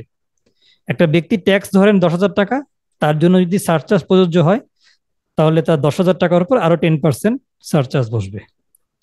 রিটার্নের সাথে প্রদেয় করের পরিমাণ, রিটার্নের সাথে সে কত টাকা কর পরিশোধ করবে, এই যে কি, ধরেন তার টোটাল ট্যাক্স আসলো 10,000 টাকা, কিন্তু এই লাইনে বলছে দেখেন ব্যাংক সুদের বিপরীতে ব্যাংক তার থেকে 4,000 টাকা কেটে নিছে, তার টোটাল 10,000 টোটাল ট্যাক্স, কিন্তু ব্যাংক অলরেডি 4,000 টাকা তার অ্যাকাউন্ট থেকে সুদ ইন্টারেস্ট দেওয়ার সময় কেটে নিচ্ছে, তাহলে 4,000 টাকা বাদ দিয়ে সে 6,000 টাকা পে করবে। এটা হচ্ছে পরেরটা। এই টাইপের কোশ্চেন সবসময় আসে, এই টাইপের কোশ্চেন সবসময় পরীক্ষায় আসে। তাহলে এই ম্যাথগুলো আমাকে বেশি বেশি করতে হবে যাতে এরকম ম্যাথ আসলে 10-15 যা মার্কস যাক আমি ফুল মার্কস পাই। দেন এখানে দেখেন লিখছে যে গুড, ইংলিশে একটা প্রবন্ধ লিখতে বলছে, good governance and modern management framework in NBR.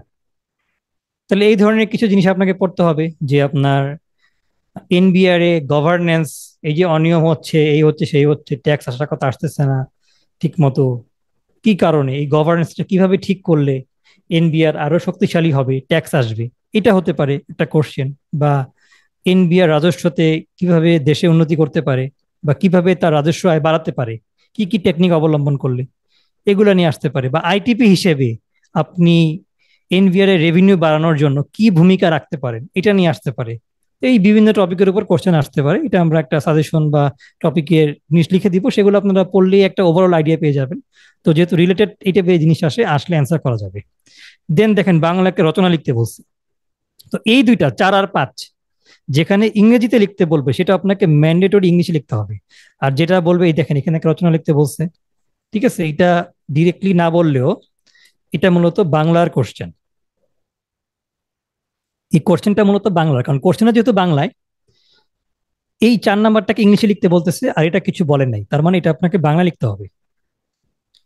Then normal কিছু কোশ্চেন আছে যে উৎসে কর কি, উৎসে কর করার অনেকগুলো খাত আছে, এর মধ্যে 8টি খাতের নাম লিখতে বলছে, 8টি খাতের নাম লিখে সেখানে কত পার্সেন্ট কোনো ব্যক্তি আয়কর আইন অনুযায়ী উৎসে কর কর্তন সংগ্রহ জমা না দিলে উপকর কমিশনার ডিসিটি কি ব্যবস্থা গ্রহণ করতে পারে। তার মানে ওই যে যে কথাগুলো বললাম কোশ্চেনের প্যাটার্ন, সেই ব্রড কোশ্চেন গুলো হচ্ছে এখানে আছে। দেন ধরেন একটা ম্যাথ দিয়ে রাখছে,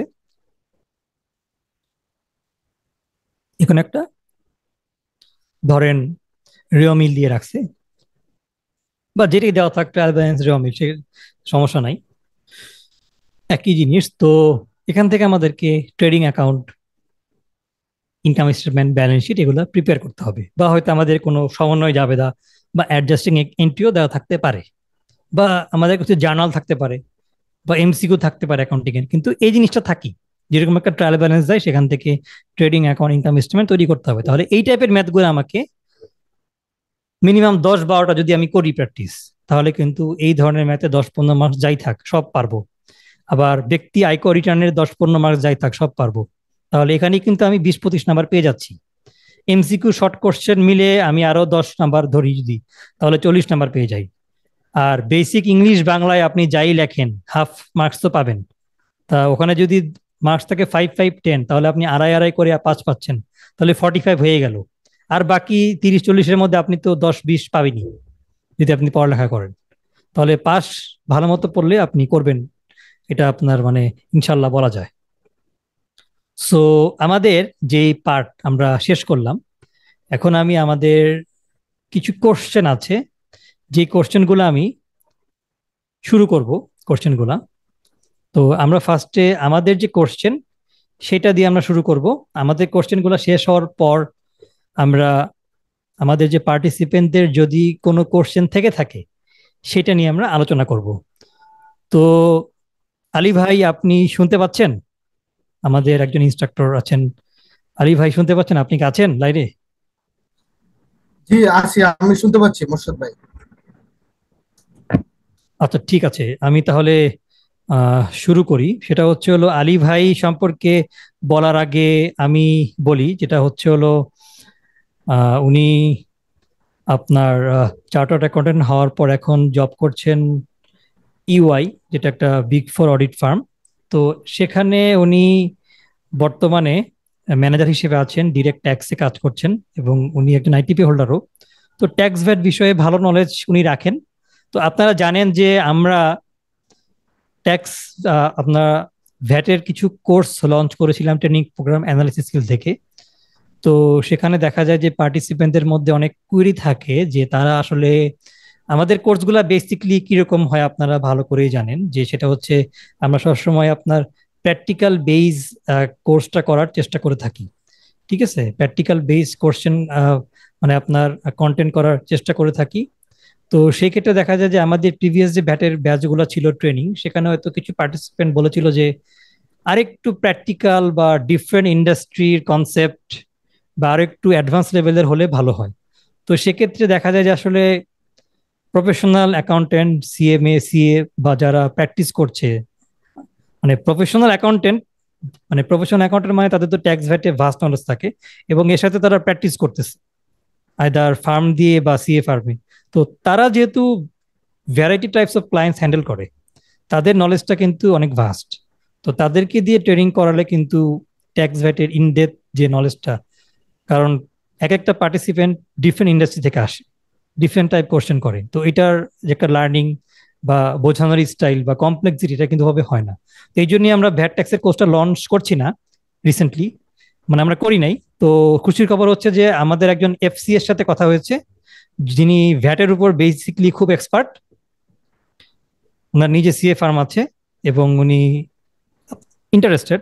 তো ভ্যাটের পার্টটা হয়তো আমরা তাকে দিয়ে কভার করব। আর আলী হোসেন ভাই যেহেতু বিগ ফোরে আছেন, সিএ ফার্মে ট্যাক্স নিয়ে কাজ করছেন, ট্যাক্সের পার্টটা হয়তো ওনাকে দিয়ে কন্টিনিউ করব, ট্যাক্সের যে ব্যাচগুলো। তো এটাই আমাদের সাথে ওনার ফার্স্ট ব্যাচ হবে, যেটা হচ্ছে আইটিপি নিয়ে। তো আলী ভাই সম্পর্কে তো আমি বললাম, এবং আমাদের ফিউচার যে ব্যাচগুলো আসবে সেটা সম্পর্কে বললাম। তো আলী ভাই, আমরা কিছু কোশ্চেন রেডি করেছি, আমাদের যে অডিয়েন্স আছে বা যারা আমাদেরকে নক দেয় তাদের থেকে শুনে বা আমি অ্যানালাইসিস করে যে এই কোশ্চেনগুলো যদি আমরা ডিসকাস করি, তাহলে পার্টিসিপেন্টদের জন্য বেটার হবে ডিসিশন নিতে যে কি করবে না করবে। তো ফার্স্টেই যে কোশ্চেনটা সেটা হচ্ছে হলো, এই যে একজন ব্যক্তি আইটিপি পাশ করবে, আইটিপি পরীক্ষা দিবে, সে ধরেন আপনার হয়তো ট্যাক্সের লাইনের না, সে আইটিপি পরীক্ষা দিবে। তো আইটিপি পরীক্ষা দিয়ে সেই ব্যক্তিটা আইটিপি সার্টিফিকেট হোল্ড করে তার ক্যারিয়ারটা কিভাবে গড়তে পারে, সে কি ধরনের কাজ করতে পারে বা সে কি করবে, যদি এই সম্পর্কে একটু বলতেন। আচ্ছা, ধন্যবাদ। সালাম আলাইকুম সবাইকে। Good evening. আইটিপি, যদি একজন ব্যক্তি আইটিপি সার্টিফিকেটটা পেয়ে থাকে, আইটিপি পরীক্ষা দিয়ে লিখিত ভাইবা পরীক্ষা দিয়ে যখন সে সার্টিফিকেটটা পেল, তার মানে সে এনবিআর থেকে একটা স্বীকৃত সার্টিফিকেট পেয়ে গেল, যেটা দ্বারা সে কি করতে পারবে, ট্যাক্সের ইন্ডিভিজুয়াল অথবা কর্পোরেট ট্যাক্সের ফাইল, যেটা রিটার্ন আর কি, রিটার্ন বলি আমি, সেই রিটার্নের সাবমিশনের কাজটা করতে পারবে। তাহলে এটা আসলে এটা একটা বড় সুযোগ আইটিপি হোল্ডার হইলে, এবং এটা দ্বারা সে ইনকামের একটা রাস্তা পেয়ে গেল। জেনারেলি যদি সে জব করে, জবের পাশাপাশি সে এটা করতে পারবে, অ্যাকসেপ্ট গভর্নমেন্ট এমপ্লয়ি ব্যতীত আর কি। বাংলাদেশে যত প্রাইভেট কোম্পানিতে চাকরি করুক, পাশাপাশি যদি সে আইটিপি হোল্ডার হয়, তাহলে সে এই কর্পোরেট ট্যাক্স প্লাস হচ্ছে ইন্ডিভিজুয়াল ট্যাক্স রিটার্নের কাজগুলো করতে পারবে, সেইভাবে নিজের কেরিয়ার ডেভেলপ করতে পারবে এবং আয়ের সুযোগ করতে পারবে আর কি। জি, থ্যাংক ইউ আলী ভাই, খুব সুন্দরভাবে বলেছেন। এক্স্যাক্টলি, আসলে আইটিপি পাশ করে আমরা দেখা যায় জবের পাশাপাশি কেউ যদি আপনার প্র্যাকটিস নাও করতে চায়, জবের পাশাপাশি কিন্তু তার আয়ের সুযোগ আছে। হ্যাঁ, তো এখন আমরা আইটিপি এক্সাম কে কে দিতে পারবে এটা নিয়ে কথা বলেছি। এখন আলী ভাই, আপনার কাছে কোশ্চেন হচ্ছে যে এই যে আইটিপি এক্সামের প্রিপারেশন যারা পরীক্ষা দিবে তারা নিবেন, আসলে আইটিপি এক্সামটা পাশ করতে কতদিন সময় আসলে প্রয়োজন এটার ফুল প্রিপারেশন নিতে? আচ্ছা, এটা হচ্ছে পার্সপেক্টিভ হচ্ছে ভিন্ন। ধন্যবাদ আপনার কোশ্চেনটার জন্য। আমি যেটা এখানে উল্লেখ করতে চাচ্ছি যে একজন যদি অনার্স মাস্টার্স করে আসে, তাহলে সে ট্যাক্স ব্যাটের কিছুটা নলেজ অলরেডি অনার্স মাস্টার্সে পড়ছে, সে জানে। সেক্ষেত্রে আইটিভির জন্য যে প্রিপারেশনটা, সেটা হচ্ছে মোরলেস তার 2 থেকে 3 মাস লাগতে পারে। আর যদি যাদের হচ্ছে মানে প্রফেশনাল, অন্য কোনো প্রফেশনাল কোর্সের সাথে যারা ইনভলভ, ট্যাক্স ব্যাক সম্পর্কে ভালো নলেজ, সিএ, সিএমএ অথবা এসিসিএ, তাদের জন্য হয়তো আরেকটু কম সময় লাগবে। যেমন আমি যখন আইটিবি পরীক্ষা দিই 2017 সালে, তখন আমি সিএ প্রফেশনাল লেভেলে ছিলাম। তা আমার বেশি দিন সময় লাগেনি। আমার আবার এই যে আইটিবির জন্য 10-15 দিনের প্রিপারেশন নিয়েছি, আর আমার হয়ে গেছে আর কি। তো আমার বন্ধু যারা অনার্স করছিল, সিএতে ছিল না, ওদের দেখা যায় ওরা 2 থেকে 3 মাসের মতো প্রিপারেশন নিচ্ছে আর কি। ওরাও পাস করছে 2 থেকে 3 মাস প্রিপারেশন নিয়ে। তাহলে আমরা স্ট্যান্ডার্ড ধরতে পারি যে 2 থেকে 3 মাস এর একটা সময়। মানে যদি এটা ডেডিকেশন নিয়ে প্রিপারেশন নেয়, আশা করি সে লিখিত পরীক্ষা দেন হচ্ছে ভাইবা, দুইটাতে ওভারকাম করতে পারবে এবং আইটিবি সার্টিফিকেট অর্জন করতে পারবে। থ্যাংক ইউ আলী ভাই, খুব সুন্দরভাবে বিষয়টা বোঝানোর জন্য। তো আমিও যেটা বিলিভ করি সেটা হচ্ছে, যারা অলরেডি কোনো প্রফেশনাল ডিগ্রির সাথে অ্যাটাচ আছে বা নিজের ট্যাক্সটা নিজেরা তৈরি করে বা কোম্পানিতে কাজ করে, ট্যাক্স ভ্যাটের নলেজ মোটামুটি আছে, তাদের ক্ষেত্রে 1 মাসের বেশি লাগার কথা না। আর যারা নিউলি শিখবে তাদের জন্য হয়তো 2 মাস আমরা ধরতে পারি আর কি। তো এরপরে যে কোশ্চেনটা সেটা হচ্ছে আলী ভাই, আমরা যেটা দেখেছি যে এই যে আমরা 12 থেকে 14টা ক্লাস রাখছি আমাদের ট্রেনিং প্রোগ্রামে, ট্যাক্সের জন্য 8টা থেকে 9টা ক্লাস বা হাইস্ট 10টা।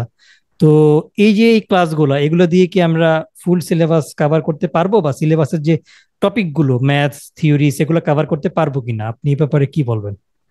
ধন্যবাদ মোর্শেদ ভাই।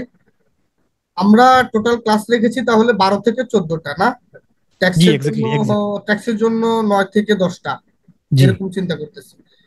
আমি যে সিলেবাসটা দেখলাম, ট্যাক্সের জন্য 9-10টা ক্লাস মোরলেস এনাফ। যদি প্লাস হচ্ছে বিগত সালের যদি কোশ্চেন গুলা বর্তমান আইনে যদি সলভ করি, তাহলে হয়তো 2-1টা ক্লাস বেশি লাগতে পারে। আবার হচ্ছে আমাদের পার্টিসিপেন্টের উপরে ডিপেন্ড করবে। পার্টিসিপেন্টরা যদি মানে এক্সট্রা ক্লাস ডিমান্ড করে, সেক্ষেত্রে হয়তো আমাদের এক্সট্রা ক্লাস নেওয়া লাগতে পারে। কিন্তু আমার যতটুকু ধারণা যে ক্লাস অ্যালোকেশন, এটা অনুযায়ী আমাদের আসলে ফুল সিলেবাস কভার হবে, পাশ করার মতো বা ভালো রেজাল্ট করার মতো। শুধু পাশ করা না, কেউ চাইলে ভালো রেজাল্টও করতে পারবে, টপার হতে পারবে ইনশাআল্লাহ। জি জি, বুঝতে পেরেছি, থ্যাংক ইউ। এরপর আরেকটা কোশ্চেন যেটা আমি বিলিভ করি যে আমাদের যারা পার্টিসিপেন্ট, যারা পরীক্ষা দিবে, সবার ভিতরে কোশ্চেনটা আছে, সেটা হচ্ছে, আমরা দেখলাম যে আমাদের আইটিপির কোশ্চেনটা করা হয় কিন্তু বাংলায়, জি। কিন্তু আমরা চাইলে অ্যান্সার ইংলিশে লিখতে পারি। এখন হ্যাঁ, হ্যাঁ, বাংলায় না লিখে ইংলিশে লিখলে বা ইংলিশে না লিখে বাংলায় যদি অ্যান্সার লিখি, তাহলে খাতা দেখা বা পাস ফেল বা মার্কস কম বেশি পাওয়ার কোনো ব্যাপার আছে কিনা, যদি আপনার প্র্যাকটিক্যাল নলেজ থেকে একটু শেয়ার করতেন। হ্যাঁ, ধন্যবাদ মোর্শেদ ভাই। এই ক্ষেত্রে আমার মজার একটা হিস্টোরি আছে আর কি। আমরা যখন জি। আইটিপি 2017 সালে আইটিপি পরীক্ষা দিব, তখন আমরা অনেকেই আর কি আইটিপি আগ্রহ কয়েকদিন থেকে 13 সালে, তার আগে 13 সালে আইটিপি পরীক্ষা হয়েছিল। সবার আগ্রহ কবে আইটিপি আসবে, কবে আইটিপি পরীক্ষা দিব, সবার আগ্রহ ছিল। যখন সার্কুলার আসলো তখন আবার আগ্রহটা অন্যরকম, যে আসলে পরীক্ষা কি বাংলায় দিব না ইংলিশ দিব, কারণ আমরা তখন সিএতে ইংলিশে ইউজ টু হয়ে গেছি, মানে শুধু এক্স্যাক্টলি। ইংলিশে লেখালেখি করতাম, অনেক দিন থেকে বাংলায় লেখা হয় না। এখন বাংলায় দিলে ভালো হবে না ইংলিশে দিলে ভালো হবে। তো সেক্ষেত্রে আমরা ডিসাইড করি যে আমরা কিছু জনে আমরা ইংলিশে দিব, আবার কিছু বলতেছে না বাংলায় দিব, যেহেতু আমরা বাংলায় পড়ে এসেছি অনার্স মাস্টার্স, আমরা বাংলায় দিব, সমস্যা নাই। তা আমরা যারা ইংলিশে দিছিলাম, আমার মজার একটা ঘটনা, আমার এক কলিগ, আমার ফার্মের এক কলিগ, খুব বড় ভাই, উনি হচ্ছে টপ 3 হয়েছিল আর কি। উনি ফুল পরীক্ষাটা ইংলিশে দিয়েছিলেন এবং উনি 78 মার্কস পেয়েছেন আর কি। উনি হচ্ছে টপ 3-তে ছিল আর কি। আমিও মানে 60-র উপরে, অ্যাবভ 66 অথবা 67 পেয়েছিলাম, আমার একজাক্ট মনে নাই। তা মানে আমিও ইংলিশে দিয়েছিলাম আর কি। সেক্ষেত্রে আমার কাছে মনে হচ্ছে যে ইংলিশে দিলে একটু অ্যাডভান্টেজ। বাংলায় দিলে স্যার অনেক সময় কি করে, যে খাতা থেকে উনি একটা এভারেজ নাম্বার দেওয়ার ট্রাই করে, ইংলিশে দিলে একটু স্ট্যান্ডার্ড মনে করে 60%-এর উপর নাম্বার দেওয়ার মনে হয় আর কি। ওই এক্সপিরিয়েন্স থেকে আমি বলতেছি, মনে হয় যে ইংলিশে দিলে ভালো হবে আর কি। যারা ইংলিশে দক্ষ বা ইংলিশে গ্রামাটিক্যাল প্লাস হচ্ছে বানান, এগুলা ভুল না হয় যাদের, তারা ইংলিশে প্র্যাকটিস পরীক্ষা দেওয়াটা আমার মনে হয় যে উত্তম হবে আর কি। জি জি, বুঝতে পারছি আলী ভাই, ক্লিয়ার আপনার অ্যান্সার থেকে। তো আরেকটা যে কোশ্চেন আমরা আপনাকে আস্ক করতে চাই সেটা হলো, আমরা জানি আইটিপির এক্সাম সার্টিফিকেশন পেতে 2টা ধাপ পাস করতে আপনার এক্সাম দিতে হয়। বেসিকলি 3টা ধাপ, একটা হচ্ছে রিটেন, ভাইভা এন্ড একটা ট্রেনিং। তো ট্রেনিংটা তো কোনো এক্সাম হয় না। তো রিটেন পাস করার পর অনেকে ভাইভাতে গুরুত্ব দেন। এখন ভাইভাতে গুরুত্ব না দেওয়ার কারণে রিটেনে আপনি যতই মার্কস পান, আপনি ভাইভাতে অনেক সময় অনেকে ভাবে যে ভাইভা শুধুমাত্র নামে মাত্র গেলেই পাস। আসলে কি ব্যাপারটা এরকম নাকি ভাইভা তো আলাদাভাবে পাস করতে হয় এবং ভাইভাতে অনেকে বাদ পড়ে?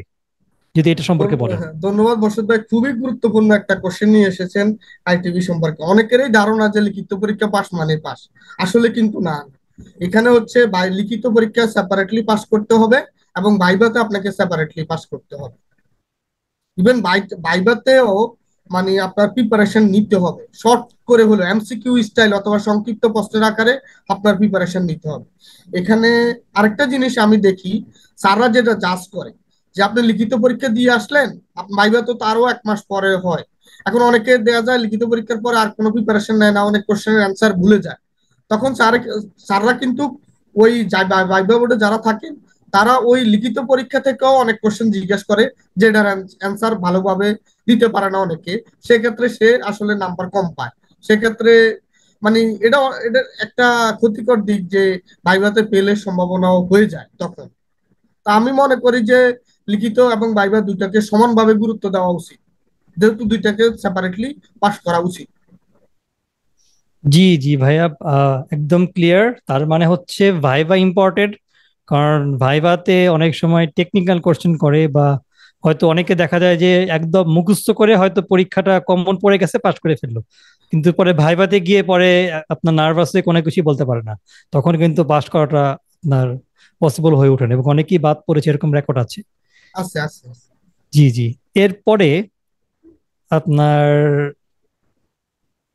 আমি আপনার কথাই বলি, আপনি যেহেতু একজন পেশায় চার্টার্ড অ্যাকাউন্টেন্ট, তো অনেকে আছে যে আপনার ভাবে যে আমি হয়তো, মানে যাদের আইটিপি এক্সাম দেওয়া ম্যান্ডেটরি না, আমি যদি বলি বাংলাদেশের চার্টার্ড সেক্রেটারি, সিএমএ এবং সিএ যারা, তাদের আইটিপি এক্সাম দেওয়া ম্যান্ডেটরি না, কারণ তারা তাদের যে স্ব প্রফেশনাল ডিগ্রি আছে সেগুলো দিয়ে তারা ট্যাক্সেস বার অ্যাসোসিয়েশনের মেম্বার হয়ে যেতে পারে এবং তারা ট্যাক্স প্র্যাকটিস করতে পারে। এখন অনেকে আছে হয়তো সিএমএ বা চার্টার সেক্রেটারি বা সি এর ফাইনাল লেভেল আছে বা প্রফেশনাল লেভেল আছে। এখন তারা হয়তো মনে করতে পারে আমি তো হয়তো 1 বছর 2 বছর 3 বছর পর সিএসিএমে কোয়ালিফাই করে ফেলবো।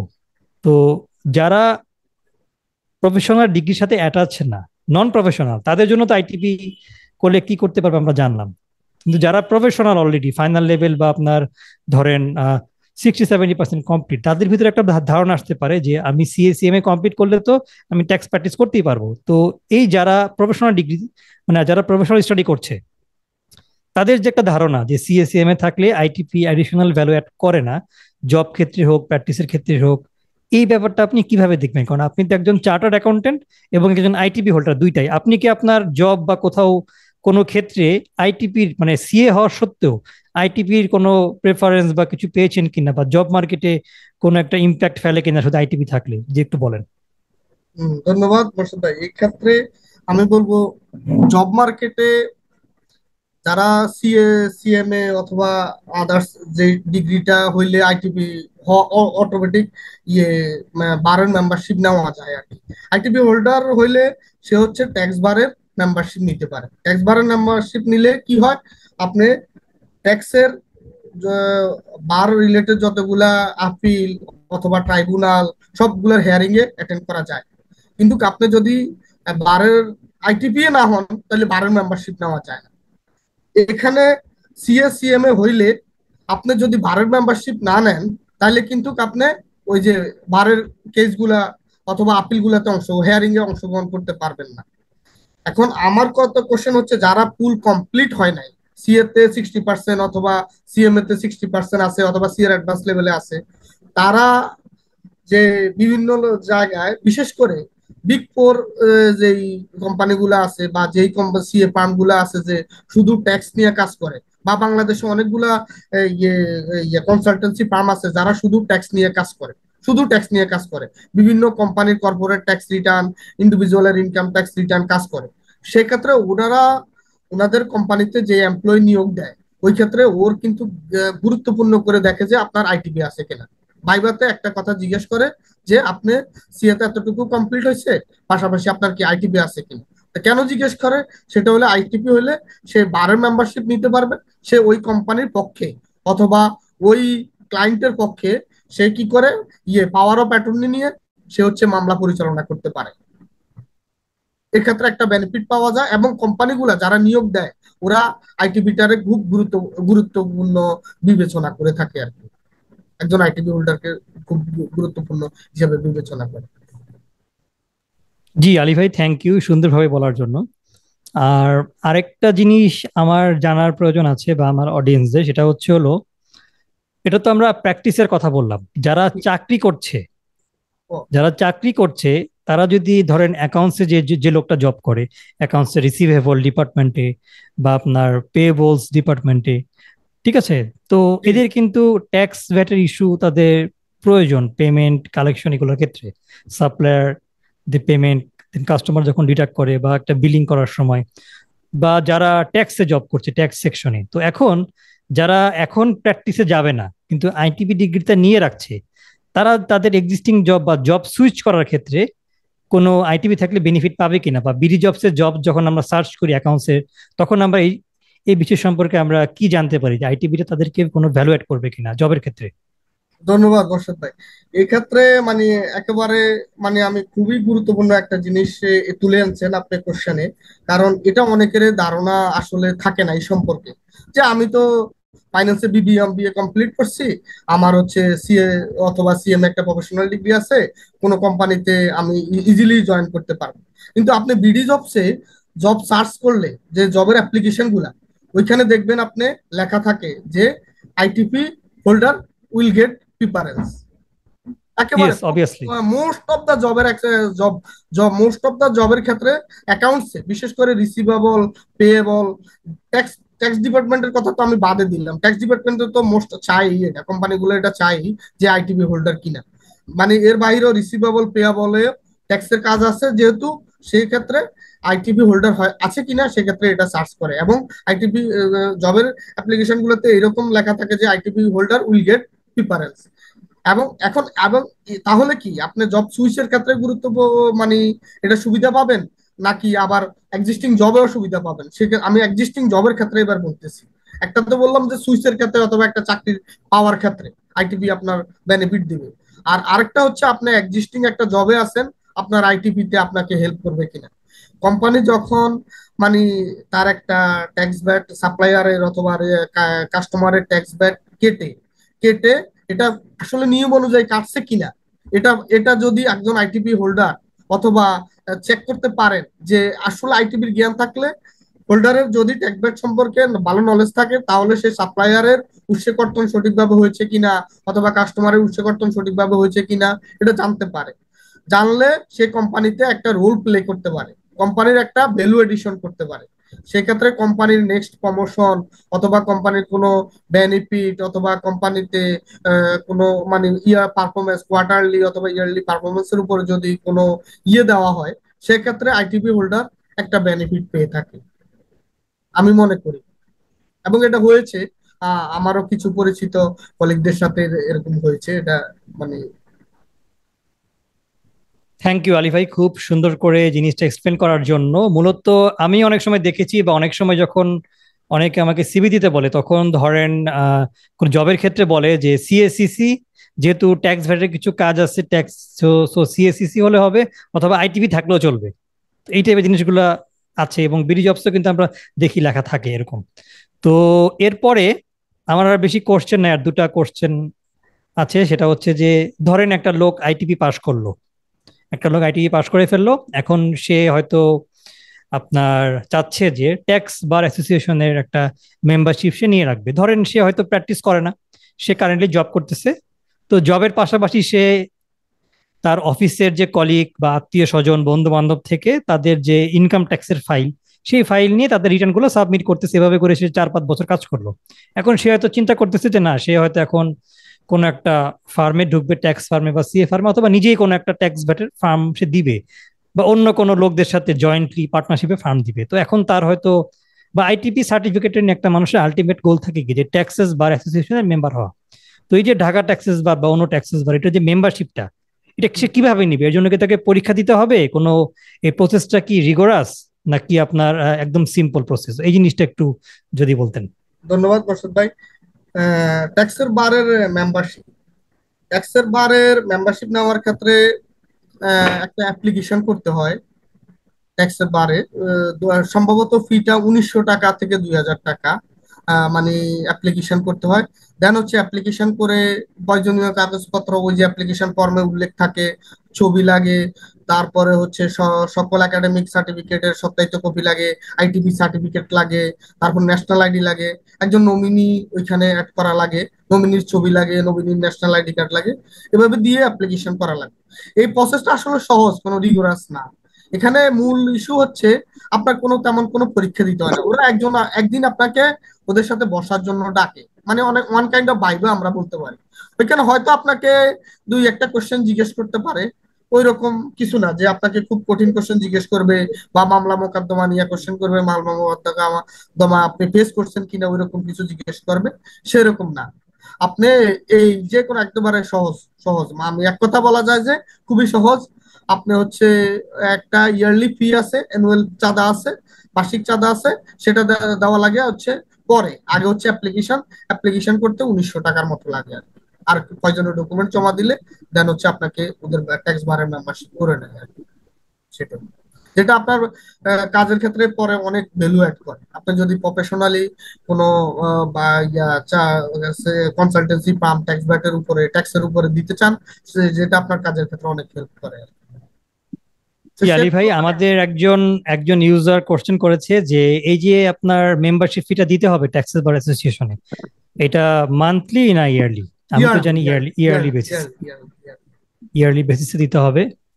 তো এইটা আমাদের গেল। আমার একটা লাস্ট কোশ্চেন আছে, এটা শেষ করার পর আমাদের অডিয়েন্স যদি কোনো কোশ্চেন করে সেটা আমরা নিব। সেটা হচ্ছে অনেকেই কনফিউজ যে এনবিআর থেকে দুটো ডিগ্রি এখন সার্টিফিকেশন দিচ্ছে, একটা হচ্ছে ভ্যাট কনসালটেন্ট আর একটা হচ্ছে income tax practitioner. So VAT consultant তো বছরে 2বার পরীক্ষা হয়, এটা তো একটা আইন করে নিয়ে আসছে। আর আইটিপি তো আপনার এনবিআর তার রিকোয়ারমেন্ট অনুযায়ী 4 বছর, 5 বছর, 8 বছর পর সার্কুলার দেয় তার সুবিধা মতো। তো এই যে ভ্যাট কনসালটেন্ট আর আইটিপি, দুইটার মধ্যে ডিফারেন্সটা কি? দুজনের সার্টিফিকেশনের কাজ বা পরিধি, স্কোপটা কি? ধন্যবাদ মোর্শেদ ভাই।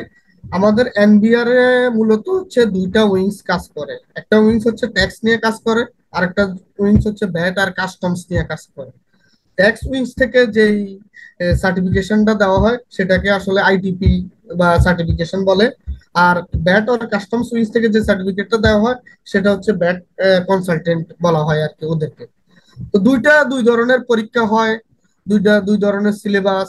আবার কাজ করার ক্ষেত্রে যদি আইটিপি থাকে সে হচ্ছে ইনকাম ট্যাক্স রিলেটেড যত কাজ করতে পারে, আর হচ্ছে ভ্যাট কনসালটেন্ট থাকলে সে হচ্ছে ভ্যাট এবং কাস্টম রিলেটেড যত কাজ সব কাজে সে করতে পারে আর কি।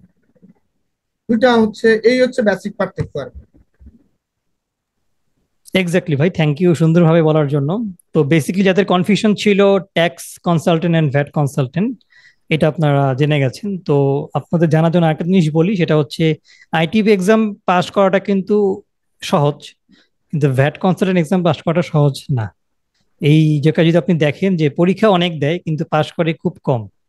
প্রথমবার পরীক্ষায় পাস করেছিল মানে 10 জন, এরপরে পরীক্ষায় 30 থেকে 50 জন এরকম মনে হয়। মানে খুব কম পাস করা এই জায়গাতে। এটা কারণটা কি আমি জানি না ঠিক, কারণ ভ্যাটে কাজ আমি করার একটু জন্য অ্যাড প্রচুর লোক করি দরকার। মোর্শেদ ভাই অ্যাড করি। আইটিভি এক্সামে আসলে যে সিলেবাস, সবাই তো সিলেবাস সম্পর্কে অ্যাওয়ার হয়েছেন আপনার মাধ্যমে। আইটিভি এক্সামের সিলেবাসটা তুলনামূলকভাবে আমি বলবো যে ছোট। আর আচ্ছা, ব্যাট কনসালটেন্টের সিলেবাসটা একটু বড়। এখানে কাস্টম রিলেটেড কোশ্চেন আসে, প্লাস কোশ্চেন গুলা মোর অর লেস হচ্ছে বেশি বড় অ্যান্সার করতে হয় আর কি। মানে বেশি অ্যান্সার করতে হয় আর কি। ম্যাথস আছে। আইটিভিতে যেমন শর্ট কোশ্চেন অ্যান্সার আছে বা এমসিকিউ আছে, ব্যাট কনসালটেন্টে কিন্তু ওইরকম শর্ট অথবা এমসিকিউ কোশ্চেন কম। ওদের বেশি হচ্ছে বড় লিখিত কোশ্চেন, এবং একটার সাথে একটা লিঙ্কেড কোশ্চেন গুলো আসে। যার কারণে অনেকে পরীক্ষার হলে যে টাইম থাকে ওই টাইমের মধ্যে শেষ করে আসতে পারে না। আর না, That's why এবং আসলে যে কাট সিলেবাসটা অফ, হ্যাঁ, কাট অফ মার্কস পেতে হয় পাস করার জন্য, ওই কাট অফ মার্কসটা পায় না আর কি। বড় থাকার জন্য প্রিপারেশন নিতেও সময় লাগে, বা একদিক থেকে পড়লে আরেক দিক দিয়ে ভুলে যায়, যেহেতু এটা প্রিপারেশন অনেক ভালোভাবে নিতে হয়। তো আমাদের একটা পার্টিসিপেন্ট মেসেজ করেছে কোশ্চেনে, সেটা হচ্ছে যে এই যে আইটিপি এক্সামটা দিব, এই এক্সামের জন্য কি আমি ক্যালকুলেটর নিয়ে যেতে পারবো? ক্যালকুলেটর নিতে পারবেন, ক্যালকুলেটর নেওয়া যায়, ক্যালকুলেটর ইউজ করা যায়, সমস্যা নেই। তাহলে তো তবে ওই যে সমস্যাই নাই। মানে ক্যালকুলেটর গুলা ইউজ করা যায় না আর কি। মানে আমি যেটা বলি, সাইন্টিফিক। না না না, সাইন্টিফিক না। মেমোরি করে রাখা যায়, ওরা চেক করে বুঝতে আর কি। পারছি, হ্যাঁ, মেমোরি করে রাখা বুঝতে যায়। পারছি। ওই ক্যালকুলেটর গুলা ইউজ করা যাবে না। আচ্ছা, ঠিক আছে। তো আর এক্সামটা কি ঢাকায় হয় এক্সাম? মানে এক্সামটা কোথায় হয়? একজন পার্টিসিপেন্ট কোশ্চেন করেছে। ব্যাটের কনসালটেন্টের এক্সামটা ঢাকার বাইরে হয়। হ্যাঁ, মানে চিটাগাং এ হয়। হ্যাঁ, চিটাগাং হয়। ট্যাক্সের পরীক্ষাটা ঢাকার ভিতরে হয়, বিভিন্ন কলেজে পরীক্ষা হয়। তা আমার পরীক্ষাটা 2017 সালে শেখ বোরহান হাবিবুল্লাহ বাহার ডিগ্রি কলেজে পরীক্ষাটা হয়েছিল হ্যাঁ আর হ্যাঁ, কি। শান্তিনগরে। হ্যাঁ, জি। অনেকগুলো কলেজে পরীক্ষা হয়, অনেকে পরীক্ষা দেয় তো বিভিন্ন কলেজে কেন্দ্র পড়ে, এখানে পরীক্ষা হয় আর কি। ঢাকায় হয় আর কি। আচ্ছা আচ্ছা, তাহলে আইটিপির এক্সামটা ঢাকায় হয়, আর ভ্যাট কনসালটেন্টটা হয় চিটাগাং এর Sagarika excise customs excise and VAT academy যে আছে সেই জায়গাতে কোর্স পরীক্ষাটা হয়। তো আমাদের মোটামুটি যে কোশ্চেন গুলো ছিল আমরা করে ফেলছি। তো পার্টিসিপেন্টের থেকে কেউ যদি কোনো কোশ্চেন করতে চান, আপনারা করতে পারেন, হ্যান্ড রেজ করে বা আনমিউট করে কোশ্চেন করতে পারেন। হ্যাঁ, আমার একটা কোশ্চেন ছিল। জি, সেটা শিওর। হচ্ছে আমরা যারা জব করি আর কি, আমি যেটা শুনলাম যে টোটাল 3টা ধাপে আমাদের পরীক্ষাটা হয়: রিটেন, ভাইবা, আর হচ্ছে একটা ট্রেনিং করতে হয় পরবর্তীতে।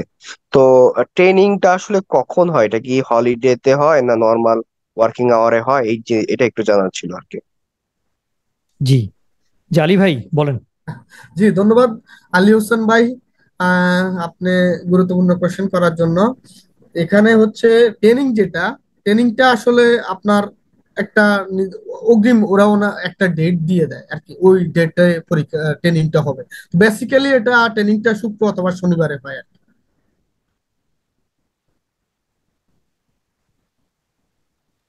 ধন্যবাদ ভাইয়া।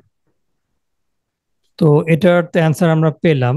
তো আরো যদি কেউ কোশ্চেন করতে চান করতে পারেন, তারপর আমরা মেসেঞ্জারে দুই একটা কোশ্চেন অ্যান্সার নিয়ে সেশনটা শেষ করব। ভাইয়া আসসালামু আলাইকুম। আমার একটা ওয়ালাইকুম আসসালাম। কোশ্চেন ছিল। যেহেতু রিসেন্টলি মানে এই আইটিপি সার্কুলারের ঠিক আগে জুলাই মাসে আমাদের আরেকটা সার্কুলার ছিল টিআরপি এর, ট্যাক্স রিটার্ন প্রিপেয়ারার। সো যারা হয়তো বা দুটাতে অ্যাপ্লাই করেছেন বা অলরেডি করেছেন, যারা টিআরপি তে বা আইটিপি তে করতে চাচ্ছেন বা করেছেন, তো এক্ষেত্রে কি আইটিপির সিলেবাসটা আপনারা যেভাবে স্ট্রাকচার ওয়েতে সাজিয়েছেন টিআরপির জন্য সেটা কি কভার করবে? জাস্ট এটা আমি একটা জাস্ট জানার জন্য বেসিকলি আপনাদের আহ, অপিনিয়নটা জানার জন্য। ধন্যবাদ সুবর্ণা আপু নাকি জি, নাম মনে সুবর্ণা। ভুল না গেলে। হ্যাঁ, সুবর্ণা আপু, আইটিপি এক্সামের যে আমাদের যে সিলেবাসটা মোর্শেদ ভাই অলরেডি আপনাদের সাথে শেয়ার করেছেন। তো আশা করি যে এই সিলেবাসটা কভার করলে আপনারও যে টিআরপি যদি রিলেটেড কোনো পরীক্ষা হয় ওইটা কভার করে যাবে। জি, ধন্যবাদ। জি, এরপর এরপর আর কেউ কোশ্চেন করবেন? করতে পারেন আনমিউট করে।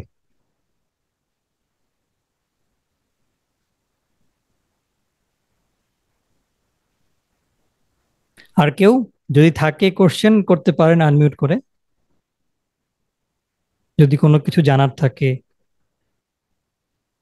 ভাইয়া, ইফ ইউ ডোন্ট মাইন্ড, মানে আরেকটা বিষয়, জাস্ট ফ্র্যাঙ্কলি, যেহেতু আপনাদের কোর্সের যে স্ট্রাকচারটা বা রোড ম্যাপটা খুবই স্ট্যান্ডার্ড এবং রেলিভেন্ট, তো এখানে আপনারা কোর্স ফিটা কিরকম, এই ট্রেনিং এর কোর্স ফিটা কিরকম নির্ধারণ করবেন, বা এটা কি এখন ডিক্লেয়ার করবেন, না এটা পরে আপনারা আরো কিছু সিচুয়েশন অ্যানালাইসিস করে ডিক্লেয়ার করবেন? যদি প্লিজ ডোন্ট মাইন্ড, এটাকে অন্যভাবে নিবেন না। No no no problem, mind করার কিছু নাই, আমরা বলবো আজকেই সেশন শেষ করার সময় বলবো।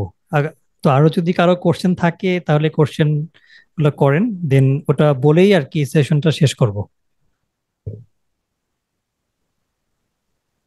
আসসালামু আলাইকুম, শুভ্র বলছিলাম। জি জি, ওয়ালাইকুম আহ, আসসালাম। জি, আপনাদের এই কোর্সের সাথে কি কোনো মক টেস্ট বা স্যাম্পল টেস্টের কোনো সুবিধা রাখতেছেন, না শুধু কোর্স নিয়ে এটা সীমাবদ্ধ থাকবে? আমরা বেসিকলি দুইটা মক টেস্টের কোশ্চেন দিব আপনাদেরকে সলভ করার জন্য।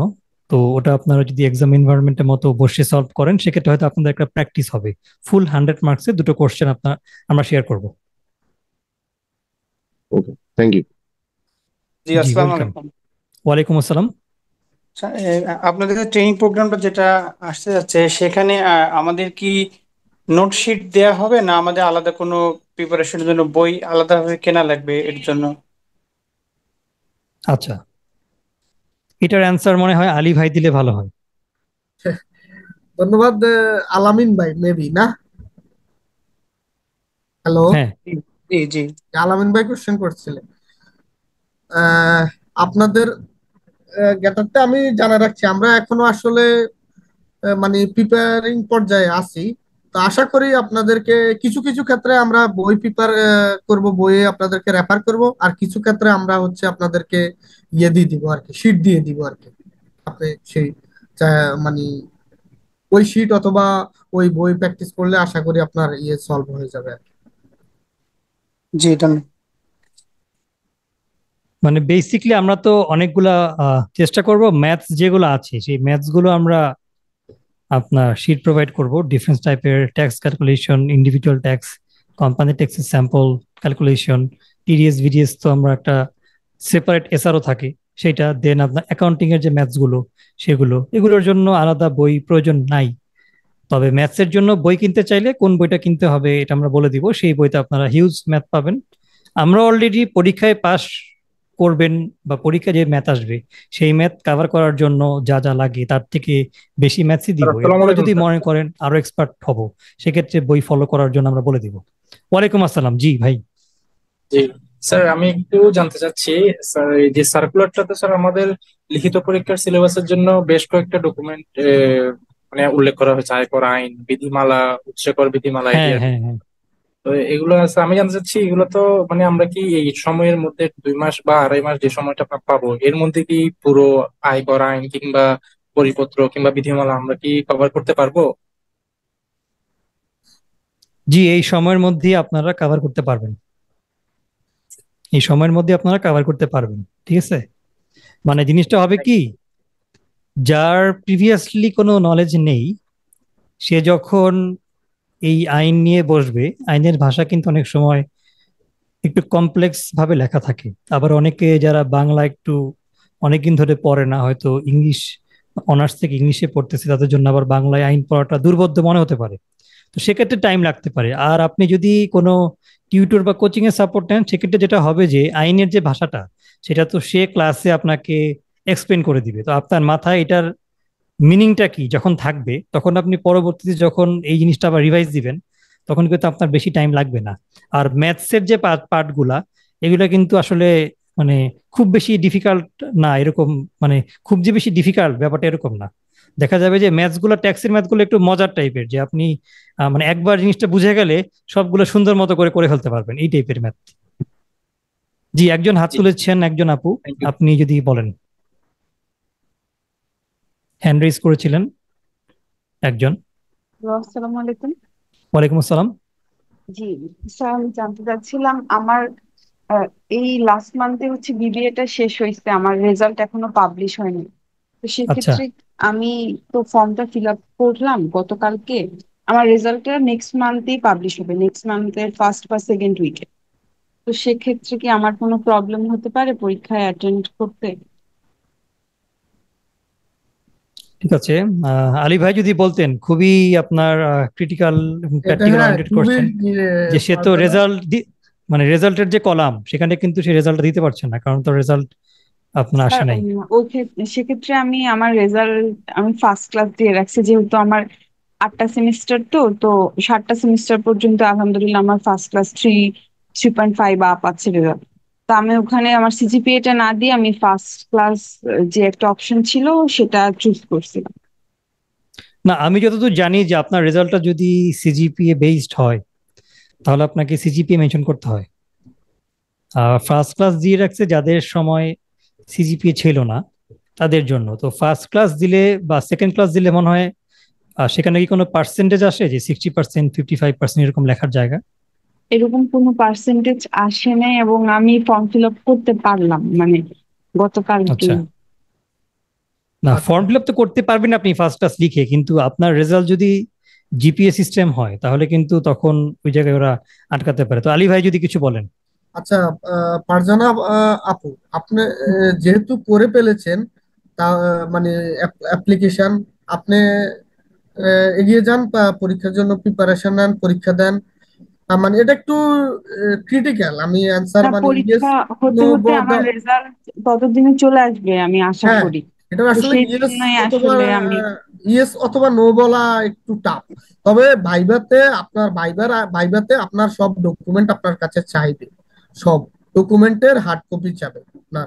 লিখিত পরীক্ষায়ও আপনার কোনো ডকুমেন্ট চাবে না। আপনার যদি চলে আসে, আপনার যদি জি প্রবেশপত্র চলে আসে, আপনি লিখিত পরীক্ষায় অংশগ্রহণ করতে পারবেন।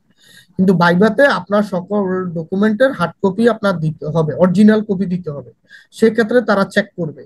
ওই ভাইভাতে যারা আছেন তারা যদি সন্তুষ্ট হন তাহলে আপনার আপনার সমস্যা হবে না আশা করি, তো যেহেতু আপনি সেক্ষেত্রে অ্যাপ্লিকেশন করে পরীক্ষাটা ফেলছেন। কি আগামী মাসে বা মানে না, পরীক্ষা আমি ওই যে পরীক্ষার ব্যাপারে অলরেডি আমাদের মনে হয় মোর্শেদ ভাই বলছে পরীক্ষা কবে নাগাদ হতে পারে। তবে আমার একটা ব্যক্তিগত ধারণা, নভেম্বর মাসে হচ্ছে ব্যক্তির কর রিটার্নের শেষ, নভেম্বর মাসের 30 তারিখ, 30শে নভেম্বর হচ্ছে ব্যক্তির কর রিটার্নের শেষ দিন।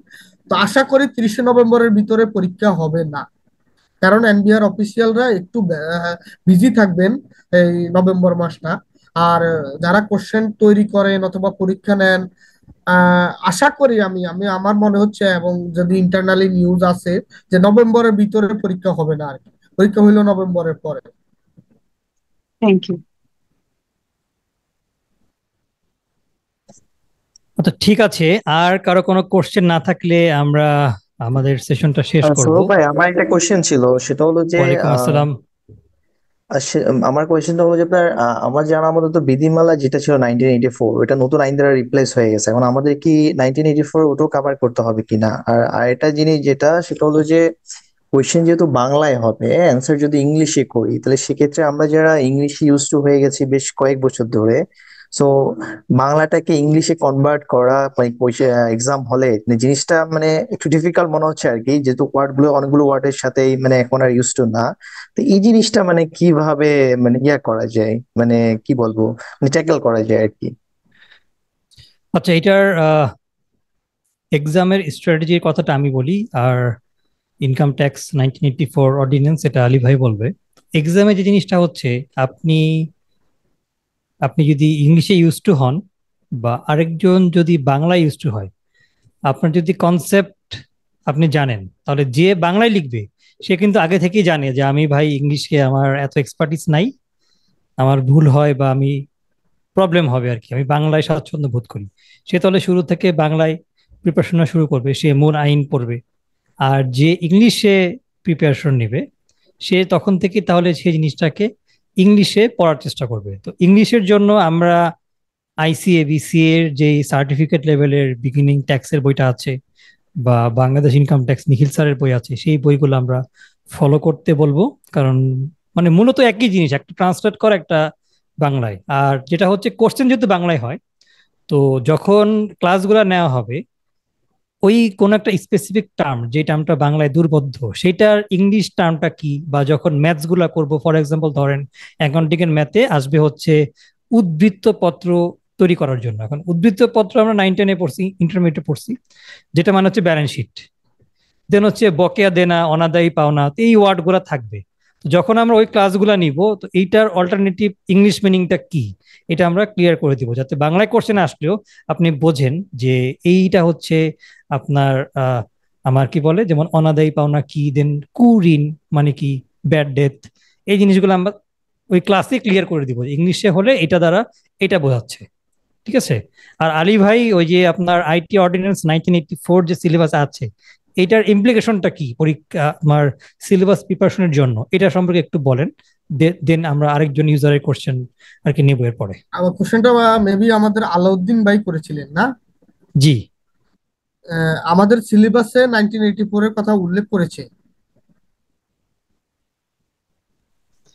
হ্যাঁ, সার্কুলারে দেওয়া আছে যে 1984 আইটি অর্ডিন্যান্স 1984 সার্কুলারে এটা উল্লেখ করেছে। মানে এটা আসলে আগে 1984-এ ইনকাম ট্যাক্স অর্ডিন্যান্স প্লাস হচ্ছে বিধিমালা সব একইভাবে একই জায়গায় ছিল, মানে এই 1984 দিয়ে আসতো। এখন যেটা ফাইন্যান্স অ্যাক্ট, আপনার ইনকাম ট্যাক্স অ্যাক্ট হচ্ছে 2023, ফাইন্যান্স অ্যাক্ট হচ্ছে 24-25, আর প্লাস হচ্ছে বিধিমালার জন্য আলাদা এসআরও। এখন বিধিমালাটা হচ্ছে এসআরও আকারে আসছে। তবে আমি মানে ব্যক্তিগতভাবে মনে করি আপনাদের ইমপ্লিকেশন অথবা আপনাদের অ্যান্সার গুলা হচ্ছে বর্তমান আইন অথবা বর্তমান বিধি অনুযায়ী মানে হওয়া উচিত, এবং কোশ্চেনটাও বর্তমান আইনের লিঙ্ক করে আসবে। ওই 1984 থেকে আইনে মেনশন করে কোনো কিছু চাওয়া হবে না। সেক্ষেত্রে আপনি কোশ্চেন দেখে বুঝবেন যে আপনি আসলে কি 2003 অ্যান্সার করবেন, না 2023 অ্যান্সার করবেন, না 1984 অ্যান্সার করবেন। মানে কোশ্চেন প্যাটার্ন দেখে, কোশ্চেন দেখে বুঝে যাবেন আর কি। আশা করি 1984 অ্যান্সার করতে হবে না আর কি, এক কথায় যদি বলি। আচ্ছা, আমার যেটা মনে হয় সেটা হচ্ছে যে 1994 থেকে কোনো কিছুই আসবে না, নতুন এক থেকে আসবে। সেটা হয়তো আমার মনে হয় কোনো মিস্টেক হতে পারে এনবিআর এর, হ্যাঁ, যে আমি সেটা হয়তো ওইটা চলে আসছে। এনবিআর এর মিস্টেক অথবা ওইরকম ভাবে কিছু বলবো না, এটা হচ্ছে হয়তো টাইপিং এররও হতে পারে, টাইপিং এরর হতে পারে, বা হয়তো আগে সার্কুলারে ছিল, সেটা ছিল রয়ে গেছে, ছিল সেটা ছিল হয়তো ছিল ছিল। রিপ্লেস করার জন্য হ্যাঁ হয়তো হ্যাঁ, ওভাবে খেয়াল করেনি। টিডিএস বিধিমালা এরকম বললে অথবা ওই উৎসে কর কর্তন বিধিমালা বললে মানে ঠিক আছে, ঠিক হতো আর কি, এখানে হয়তো ওইরকম কিছু। আচ্ছা ঠিক আছে, আমরা বুঝতে পেরেছি। সাইফুল জিয়ান ভাই হাত তুলেছেন, আপনি একটু কোশ্চেন করেন যদি করার থাকে। জি, আসসালামু আলাইকুম ভাইয়া। ওয়ালাইকুম আমি আসসালাম। জিলান বলছিলাম, আপনার সাথে কথা হয়েছিল এর আগে। জি আচ্ছা আচ্ছা। আমি যে একটু আগে যে কোশ্চেনটা হলো, এই কোশ্চেনটার বিষয়ে একটু যদি আমাকে বলার সুযোগ দিতেন। সেটা হচ্ছে যে এখানে এই সার্কুলারটা আমি ওপেন করেছিলাম, এখানে লিখে আছে আয়কর বিধি হলো 1984, ইনকাম ট্যাক্স হুম অর্ডিন্যান্স 1984। এইটা আমি যতটুকু বুঝতেছি যে এটা কিন্তু উচ্ছেকর বিধিমালা 2024 আছে। তার মানে এখানে আমাদের অর্ডিন্যান্স যেটা আয়কর অর্ডিন্যান্স, সেটা কিন্তু ফুললি ইনকাম ট্যাক্স অ্যাক্ট 2023 দিয়ে রিপ্লেস হয়ে গেছে। কিন্তু হ্যাঁ, অর্ডিন্যান্সের রিপ্লেস। কিছু কিছু বিষয়, হ্যাঁ অর্ডিন্যান্সের কিছু কিছু বিষয় কিন্তু আমরা এখনো প্র্যাকটিস করতেছি। সেই জন্য আমার মনে হয় যে ওই বিষয়গুলোর কারণে এটা উল্লেখ করেছে, এখানে কিন্তু সার্কুলারে ক্লিয়ারলি উল্লেখ করেছে। আর একটা বিষয় হচ্ছে যে income tax rules, sorry TDS rules 2024, এটা এটা এটাতে এটাও আছে। আবার income tax ordinance, income tax rules 1984, এটাও আছে। দুইটাই সাথে সাথে চলছে আর কি, আমি যতটুকু দেখছি। আমি আসলে এই জন্য আমার মনে হয়েছে যে এটা হয়তো বা এই কোশ্চেনটা রিলিভেন্ট যিনি করেছিলেন। তো এইখানে আহ, আমাদের মনে হয় দুইটাই আমাদের কভার করতে হবে আর কি। কারণ ওই জায়গায় যে আমাদের যে টিডিএস রুলসটা আছে, সেটা কিন্তু টিডিএস এর উপরে, এখানে কিন্তু আদার্স আরো কিছু কম টম আছে যেগুলো নাকি আগে 1984 রুলস এর সাথে অনেকটা ম্যাচ করে। আমি আসলে যতটুকু বলছি সে ঠিক বলছি কিনা, আমার আমার যতটুকু ধারণা আর কি। জি, আমার আরেকটা জানা বিষয়, মতে জি, এরকম হওয়ার পসিবিলিটি কম, কারণ হ্যাঁ 1984-এ আবার যাবে কিনা আলী ভাই যদি বলেন, ক্লিয়ার করতেন। রুলস কিন্তু রুলস বলছে কিন্তু ইনকাম ট্যাক্স বিধিমালা, আমি যেটা দেখলাম যে ইনকাম ট্যাক্স বিধিমালা নাকি একটা কিন্তু অর্ডিন্যান্সটা কিন্তু বলে নাই, রুলসটা বলছে। রুলসের কিছু ফর্মের ক্ষেত্রে, আর ওখানে টিডিএস রুলস যেটা যেটা উচ্চ কর বিধিমালা 2024, এটা কিন্তু শুধু টিডিএস এর উপরে কথা বলছে, এখানে কিন্তু সম্পূর্ণ রুলসটা নাই হ্যাঁ, ওটা তো পুরা টিডিএস এর উপরেই কথা বলছে যেটা। টিডিএস এর উপরে। আর ওইখানে আর যেটা 1984 এর যে রুলসটা, সেটা কিন্তু টিডিএস ছাড়া আরো ডিফারেন্ট আরো অ্যাক্টের বিশ্লেষণ দেওয়া আছে, প্লাস কিছু হুম ফর্ম হুম, দেওয়া আছে, দেওয়া আছে। এই আর কি। এই জন্য হতে পারে হয়তো এটা। কিছু জিনিস হয়তো ওই জায়গা হ্যাঁ, থেকে হয়তো থাকতে পারে ওই ডিফারেন্স, রুলসটা কিন্তু সেই এখানে জন্য এখনো হয়তো দিয়ে বৈধ রাখছে, করেনি, সেই জন্য হয়তো করেনি আর দিয়ে কি। রাখছে, আচ্ছা, কিন্তু যদি এটা আসলে আমি খুব একটু বেশি ইম্পর্টেন্ট অ্যাড মনে করি হচ্ছে না। সাইফুল ভাই, আমি একটু অ্যাড করি। জি, যদি আমাদের জি, পার্টিসিপেন্টরা চায় তাহলে আমরা আয়কর বিধিমালা 1984টা কাভার করতে পারবো। মোস্ট অফ দা কাভার হয়ে যাবে হচ্ছে উৎসে কর বিধিমালা 2024 দ্বারা। এর বাইরে যেটা আচ্ছা, কিছু ফর্ম, কিছু জি, রুল, এর বাইরে জি, জি, সামান্য মানে বেশি না, কিছু ফর্ম অথবা কিছু রুল থাকতে পারে, সেটা যদি আমাদের পার্টিসিপেন্ট চায় আমরা 1984 দিয়ে কাভার করব। আর এটা আমাদের কাভার হয়ে যাবে বিগত বিগত সালের, ওই যে বিগত সালের যখন কোশ্চেন গুলো আমরা কোশ্চেন, প্র্যাকটিস করব, তখন হুম, হুম, আমাদের কাভার জি, হয়ে জি, যাবে। তখন কাভার হয়ে যাবে, তখন জি, ওইখানে জি, আমরা জি। দেখতে আরেক পারবো যে আসলে বিধিমালা থেকে কতটুকু কোশ্চেন আসে, আর বিধিমালা থেকে কোন কোন এরিয়া গুলো আমাদের কাভার করতে হবে। আশা করি ওইখানে কাভার জি, হয়ে যাবে। জি, আরেকটা কোশ্চেন ছিল, সেটা হচ্ছে যে এখানে ইংরেজিতে অ্যান্সার করা, বাংলায় অ্যান্সার করা, দুইটা বিষয় নিয়ে কথা বলা হচ্ছিল বারবার। ওইখানে আমার কোশ্চেনটা হচ্ছে যে আমরা আসলে ম্যাথস পড়তে গেলে ইংরেজিতে হচ্ছে বেশি হচ্ছে যে ইউজ টু, আর থিওরি কোশ্চেন লিখতে গেলে আমরা বাংলা লিখি। মানে আমরা যারা, অনেকে যারা ন্যাশনাল ইউনিভার্সিটিতে পড়েছেন, ওনারা ম্যাথসটা করতে ইংলিশে, আর অ্যান্সার গুলো, থিওরিটিক্যাল অ্যান্সার গুলো বাংলায় করতে। তো এইখানে যদি বাংলা ইংলিশ মিক্স হয়, সেক্ষেত্রে কোনো প্রবলেম আছে কিনা? এটা আসলে ডাইরেক্ট অ্যান্সার দেওয়া একটু টাফ, তবে এটা এক্সামিনার যিনি খাতা দেখেন উনার উপরে ডিপেন্ড জি, করবে। তবে আমি বলবো যে আমার সাজেশন হচ্ছে আপনারা ইংলিশ হলে ইংলিশে ট্রাই করবেন ফুল, আর যদি হুম, বাংলা দেন তাহলে বাংলায় ট্রাই করবেন ফুল, যাতে একই কনসিকুয়েন্স থাকে আর কি, একই ফরম্যাট থাকে আর কি। জি, জি, ঠিক আছে, থ্যাংক কারণ ইউ। যেহেতু কোশ্চেনটা বাংলায় করবে, আপনার ম্যাথ গুলো বাংলায় দেওয়া থাকবে। জি, জি, জি, এই যে ন্যাশনাল ইউনিভার্সিটি বা এলএলবি তে এগুলো অনেক ক্ষেত্রে ইংলিশ বাংলা দুইটারই ফরম্যাট থাকতো, এই জন্য হয়তো বা ওই ইংলিশে ম্যাথে অ্যান্সার করলে সমস্যা হতো না। এইখানে তো মনে জি হয় জি, ইংলিশের কোনো ফরম্যাট থাকবেই না। জি এটা জি আসলে ভ্যারি করে। আমার পার্সপেক্টিভ জি, হচ্ছে আপনি যদি ম্যাথস ইংলিশ অ্যান্সার দেন আর হুম, থিওরি বাংলায় লেখেন, সেক্ষেত্রে সমস্যা হওয়ার কথা না আমি জি, মনে জি, করি, কারণ কোশ্চেনে লেখা থাকে যে বাংলা অথবা ইংরেজি উভয় ভাষায় অ্যান্সার করা যাবে। সেখানে বলে জি, দেয় জি, নাই যে চাইলে আপনি মানে সব কোশ্চেন বাংলায় করলে বাংলায়, সব কোশ্চেন ইংলিশে করলে ইংলিশে। এখন এরকম হতে পারে যে ম্যাথসটা হয়তো ইংলিশে করা কমফোর্টেবল, সহজ, তো জি, ম্যাথসটা ইংলিশে অ্যান্সার জি, করলেন আর সবগুলো বাংলায় জি, লিখলেন। তবে যদি ব্যাপারটা এরকম হয় যে কিছু প্রশ্ন বাংলায় লিখলেন, কিছু প্রশ্ন ইংলিশে লিখলেন, তাহলে হয়তো প্রবলেম। কিন্তু শুধু ম্যাথসের হ্যাঁ, পার্টটা যদি জি, জি, ইংলিশে লেখেন আর সব বাংলায় লেখেন, সেক্ষেত্রে আশা করি সমস্যা হবে না। ঠিক আছে। জি, তো জি, ঠিক আছে, থ্যাংক ইউ। আমাদের মোটামুটি শেষ, আর দুই একজন আছে, কোশ্চেন নিয়ে আমরা 5 মিনিটের মধ্যে ম্যাক্সিমাম শেষ করব। তো আর যারা হ্যান্ড তুলেছেন, রেজ করেছেন, কুইকলি একটু যদি কোশ্চেনটা করতেন। ভাইয়া আসসালামু আলাইকুম। ওয়ালাইকুম আসসালাম। ভাইয়া আইটিভিতে নির্ধারিত কোনো ভ্যাকেন্সি আছে নাকি আমরা যারা মানে রিটেন বাইবাতে কোয়ালিফাই করবো সবাইকে পাস বলে বিবেচনা করা হবে এমন কিছু? আচ্ছা, এটা উত্তর দিব। আর কেউ কোশ্চেন থাকলে বলেন। হ্যাঁ, আসসালামু আলাইকুম। আমার ওয়ালাইকুম আসসালাম। একটা জিনিস জানার ছিল, সেটা হচ্ছে আয়কর আইন 2023 যেটা হয়েছে, সেটা তো সাধারণত মেবি মনে হয় 2023 জুনের 22 তারিখে মেবি সংসদে ইয়ে হয়েছিল, আর 12 নম্বর আইন।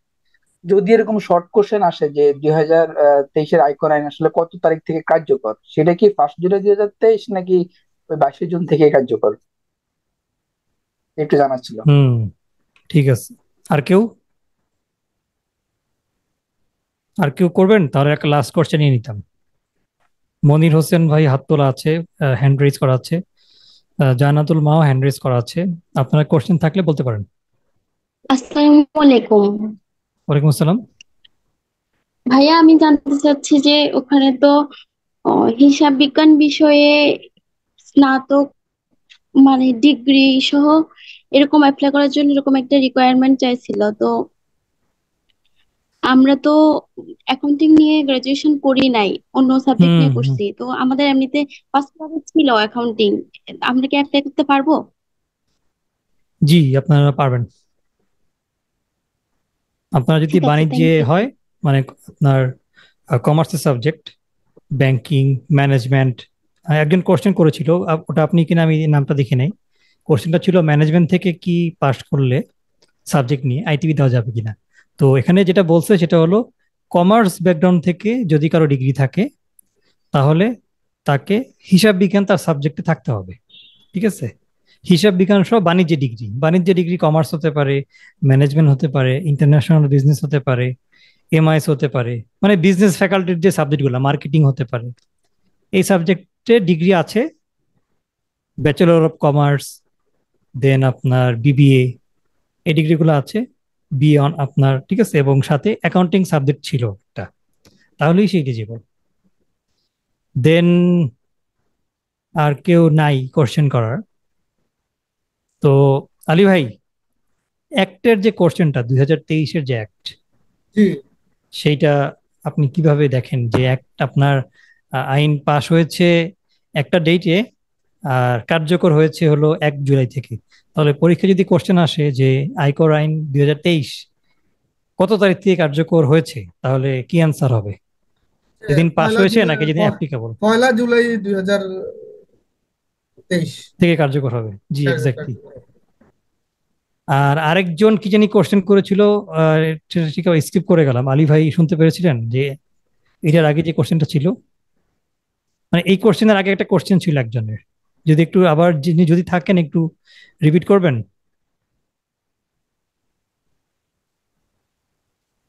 জাকারিয়া ভাই নাকি? না না, এক ভাই একটা কোশ্চেন করেছিল। ভ্যাকেন্সির ব্যাপারটা নিয়ে কথা বলছিল আর কি, যে আচ্ছা আচ্ছা, কতগুলা। হ্যাঁ হ্যাঁ, উনি উনি যে কোশ্চেনটা করেছিল এটা উনি চ্যাট বক্সেও লিখছে কিনা আমি শিওর না। একটা কোশ্চেন ছিল যে আইটিপিতে নির্ধারিত কোনো ভ্যাকেন্সি আছে কিনা, যে এতগুলা লোক নিবে, এতগুলোকে পাস করবে, মানে জবের না মতো। না না, সো এখানে সো আসলে ব্যাপারটা, আচ্ছা আমি, আচ্ছা আলী ভাই বলেন, সমস্যা নেই। হ্যাঁ, এখানে আসলে ওইরকম কোনো বার নেই যে এতজন নিবে অথবা তাদের হচ্ছে পাস মার্কস যারা যারা পাবেন সবাইকে নিবে আর কি। জি জি, এক্স্যাক্টলি। তো ব্যাপারটা হচ্ছে এরকম যে আইটিপি এক্সামটা, মানে আইটিপি যে সার্টিফিকেশন, এটা হচ্ছে একটা ইন্ডিপেন্ডেন্ট সার্টিফিকেশন পেশা। তো এর মানে এরকম না যে আপনি আইটিপি দিয়ে একটা কোনো পদ বা জবের এগেনস্টে আপনাকে নিয়োগ দিবে। তো এখানে যে ব্যাপারটা হয় বেসিকলি সেটা হচ্ছে হলো আপনি এনবিআর দ্বারা ইনকাম ট্যাক্স প্র্যাকটিশনার হিসেবে একটা সার্টিফিকেট পাবেন। সেই সার্টিফিকেট দিয়ে আপনি কিছু আপনার কি বলবো এটাকে, কিছু লাইসেন্স পাবেন, যে আপনি এই কাজগুলো করার লাইসেন্স এছাড়া আপনাকে দিল। ট্যাক্স রিটার্ন সাবমিট করা, কোম্পানি ট্যাক্স রিটার্ন সাবমিট করা, ট্যাক্সের যে কেসগুলা সেগুলা লড়া, ট্যাক্সেস বারের মেম্বার হওয়া। দ্যাট মিনস আপনি চাইলে ফুল একজন ট্যাক্স লয়ার হিসেবে আপনি প্র্যাকটিস করতে পারবেন। এটাই হচ্ছে মূল কথা। আর আরেকজন একটা কোশ্চেন ছিল চ্যাটে, সেটা হচ্ছে টিআরপি অ্যান্ড আইটিপির মধ্যে ডিফারেন্স কি, সো এবং market value. TRP and ITP and টিআরপির মধ্যে বেসিক বা মেইন ডিফারেন্সটা হচ্ছে হলো টিআরপি মানে কি, টিআরপি মানে হচ্ছে ট্যাক্স রিটার্ন প্রিপেয়ারার। টিআরপির কাজ বলা আছে সে শুধু ইন্ডিভিজুয়াল ব্যক্তি ট্যাক্স রিটার্ন তৈরি করবে এবং সেইটার এগেনস্টে হয়তো একটা পার্সেন্টেজ অ্যামাউন্ট সে পাবে, প্রণোদনা বা এই টাইপের কিছু। তো এটা খুবই ছোট পরিসরের কাজ। আর আইটিপি হচ্ছে ফুল ইনকাম ট্যাক্সটা নিয়ে। সো আইটিপির ভ্যালুটা অনেক বেশি, কারণ টিআরপি পাস করে আপনি ট্যাক্সেস বার অ্যাসোসিয়েশনের মেম্বার হতে পারবেন না। ট্যাক্সের যে ইস্যুসগুলা ডিল করা, কেস টেস, এগুলো আপনি পারবেন না। কিন্তু আইটিপি হলে আপনি ট্যাক্সেস বার অ্যাসোসিয়েশনের মেম্বার হতে পারবেন। দ্যাট মিনস আপনি একজন চার্টার্ড অ্যাকাউন্টেন্ট, একজন সিএমএ, একজন চার্টার্ড সেক্রেটারি, আপনি একজন লয়ার, এগুলা না হয়েও আইটিপি পাস করে আপনি একজন ট্যাক্সের, এগুলা না হয়েও আপনি আইটিপি পাস করে একজন ট্যাক্সের লয়ার হয়ে ট্যাক্সের সব কাজ করতে পারবেন আইটিপি হয়ে, কিন্তু টিআরপি দিয়ে সেটা পারবেন না। সেই জন্য আইটিপির ভ্যালু অবশ্যই বেশি। টিআরপি হচ্ছে ছোট্ট একটা পার্ট ট্যাক্সের, যেটা ইন্ডিভিজুয়াল ট্যাক্স রিটার্ন যারা সাবমিট করে আমার ব্যক্তি রিটার্ন সেটা নিয়ে ডিল করে। এটা ছিল কোশ্চেন, আমরা শেষ করলাম মোটামুটি সব কোশ্চেন। আমাদের টাইম থেকে আমরা ওভার হয়ে গেছি। যেহেতু আপনাদের জন্য এই সেশনটা করা, কনফিউশন গুলো দূর করা, সেজন্য এটা আসলে কোনো ইস্যু না আমাদের। তো আরেকটা যেটা কোশ্চেন ছিল লাস্টে, সেটা হচ্ছে কোচিং ফি। আমরা নর্মালি চেষ্টা করি যে মার্কেটের যে রেটটা থাকে সেখান থেকে ফিটা কম রাখার জন্য। তো আমাদের এখানে 12টা থেকে 14টা ক্লাস থাকবে। তো আমরা আমাদের কোচিং ফিটা নির্ধারণ করেছি হচ্ছে 3500 টাকা। 3500 টাকা, 3500। এটা হচ্ছে আমাদের কোচিং ফি থাকবে। তো আমাদের এনরোলমেন্টটা শুরু হবে হয়তো কালকে বা রবিবার থেকে, এবং আমরা 11 তারিখ থেকে ক্লাস শুরু করব। আর আমাদের ক্লাসের ভিডিওগুলো, যে লাইভ ক্লাসগুলো নেওয়া হবে সেগুলোর ভিডিও ওয়েবসাইটে দেওয়া থাকবে। তার মানে কেউ যদি ইনকেস ক্লাস মিস করেন, তিনি ওয়েবসাইট থেকে ভিডিওটা দেখে নিতে পারবেন। তবে সাজেশন থাকবে যে লাইভ ক্লাস করার, কারণ ভিডিও দেখলে অনেক সময় দেখা যায় আর দেখতে গিয়ে হয়তো দেখতে ইচ্ছা করছে না, অনেক অনেক অনেক পরে গিয়ে দেখতেছেন। কিন্তু লাইভ ক্লাস করলে হবে কি, লাইভ যে ইন্টারাকশনটা সেটা হবে, তো আপনার লার্নিংটা আরো ভালো হবে। তো সেই জন্যই আর কি বলবো, লাইভ ক্লাস যারা জয়েন করবেন, লাইভ ক্লাস অ্যাটেন্ড করার জন্য। তো এই ছিল আর কি। তাহলে আজকের আমাদের যে সেশনটা, এটা আমরা এখান থেকে শেষ করছি। সবাই ভালো থাকবেন। আল্লাহ হাফেজ।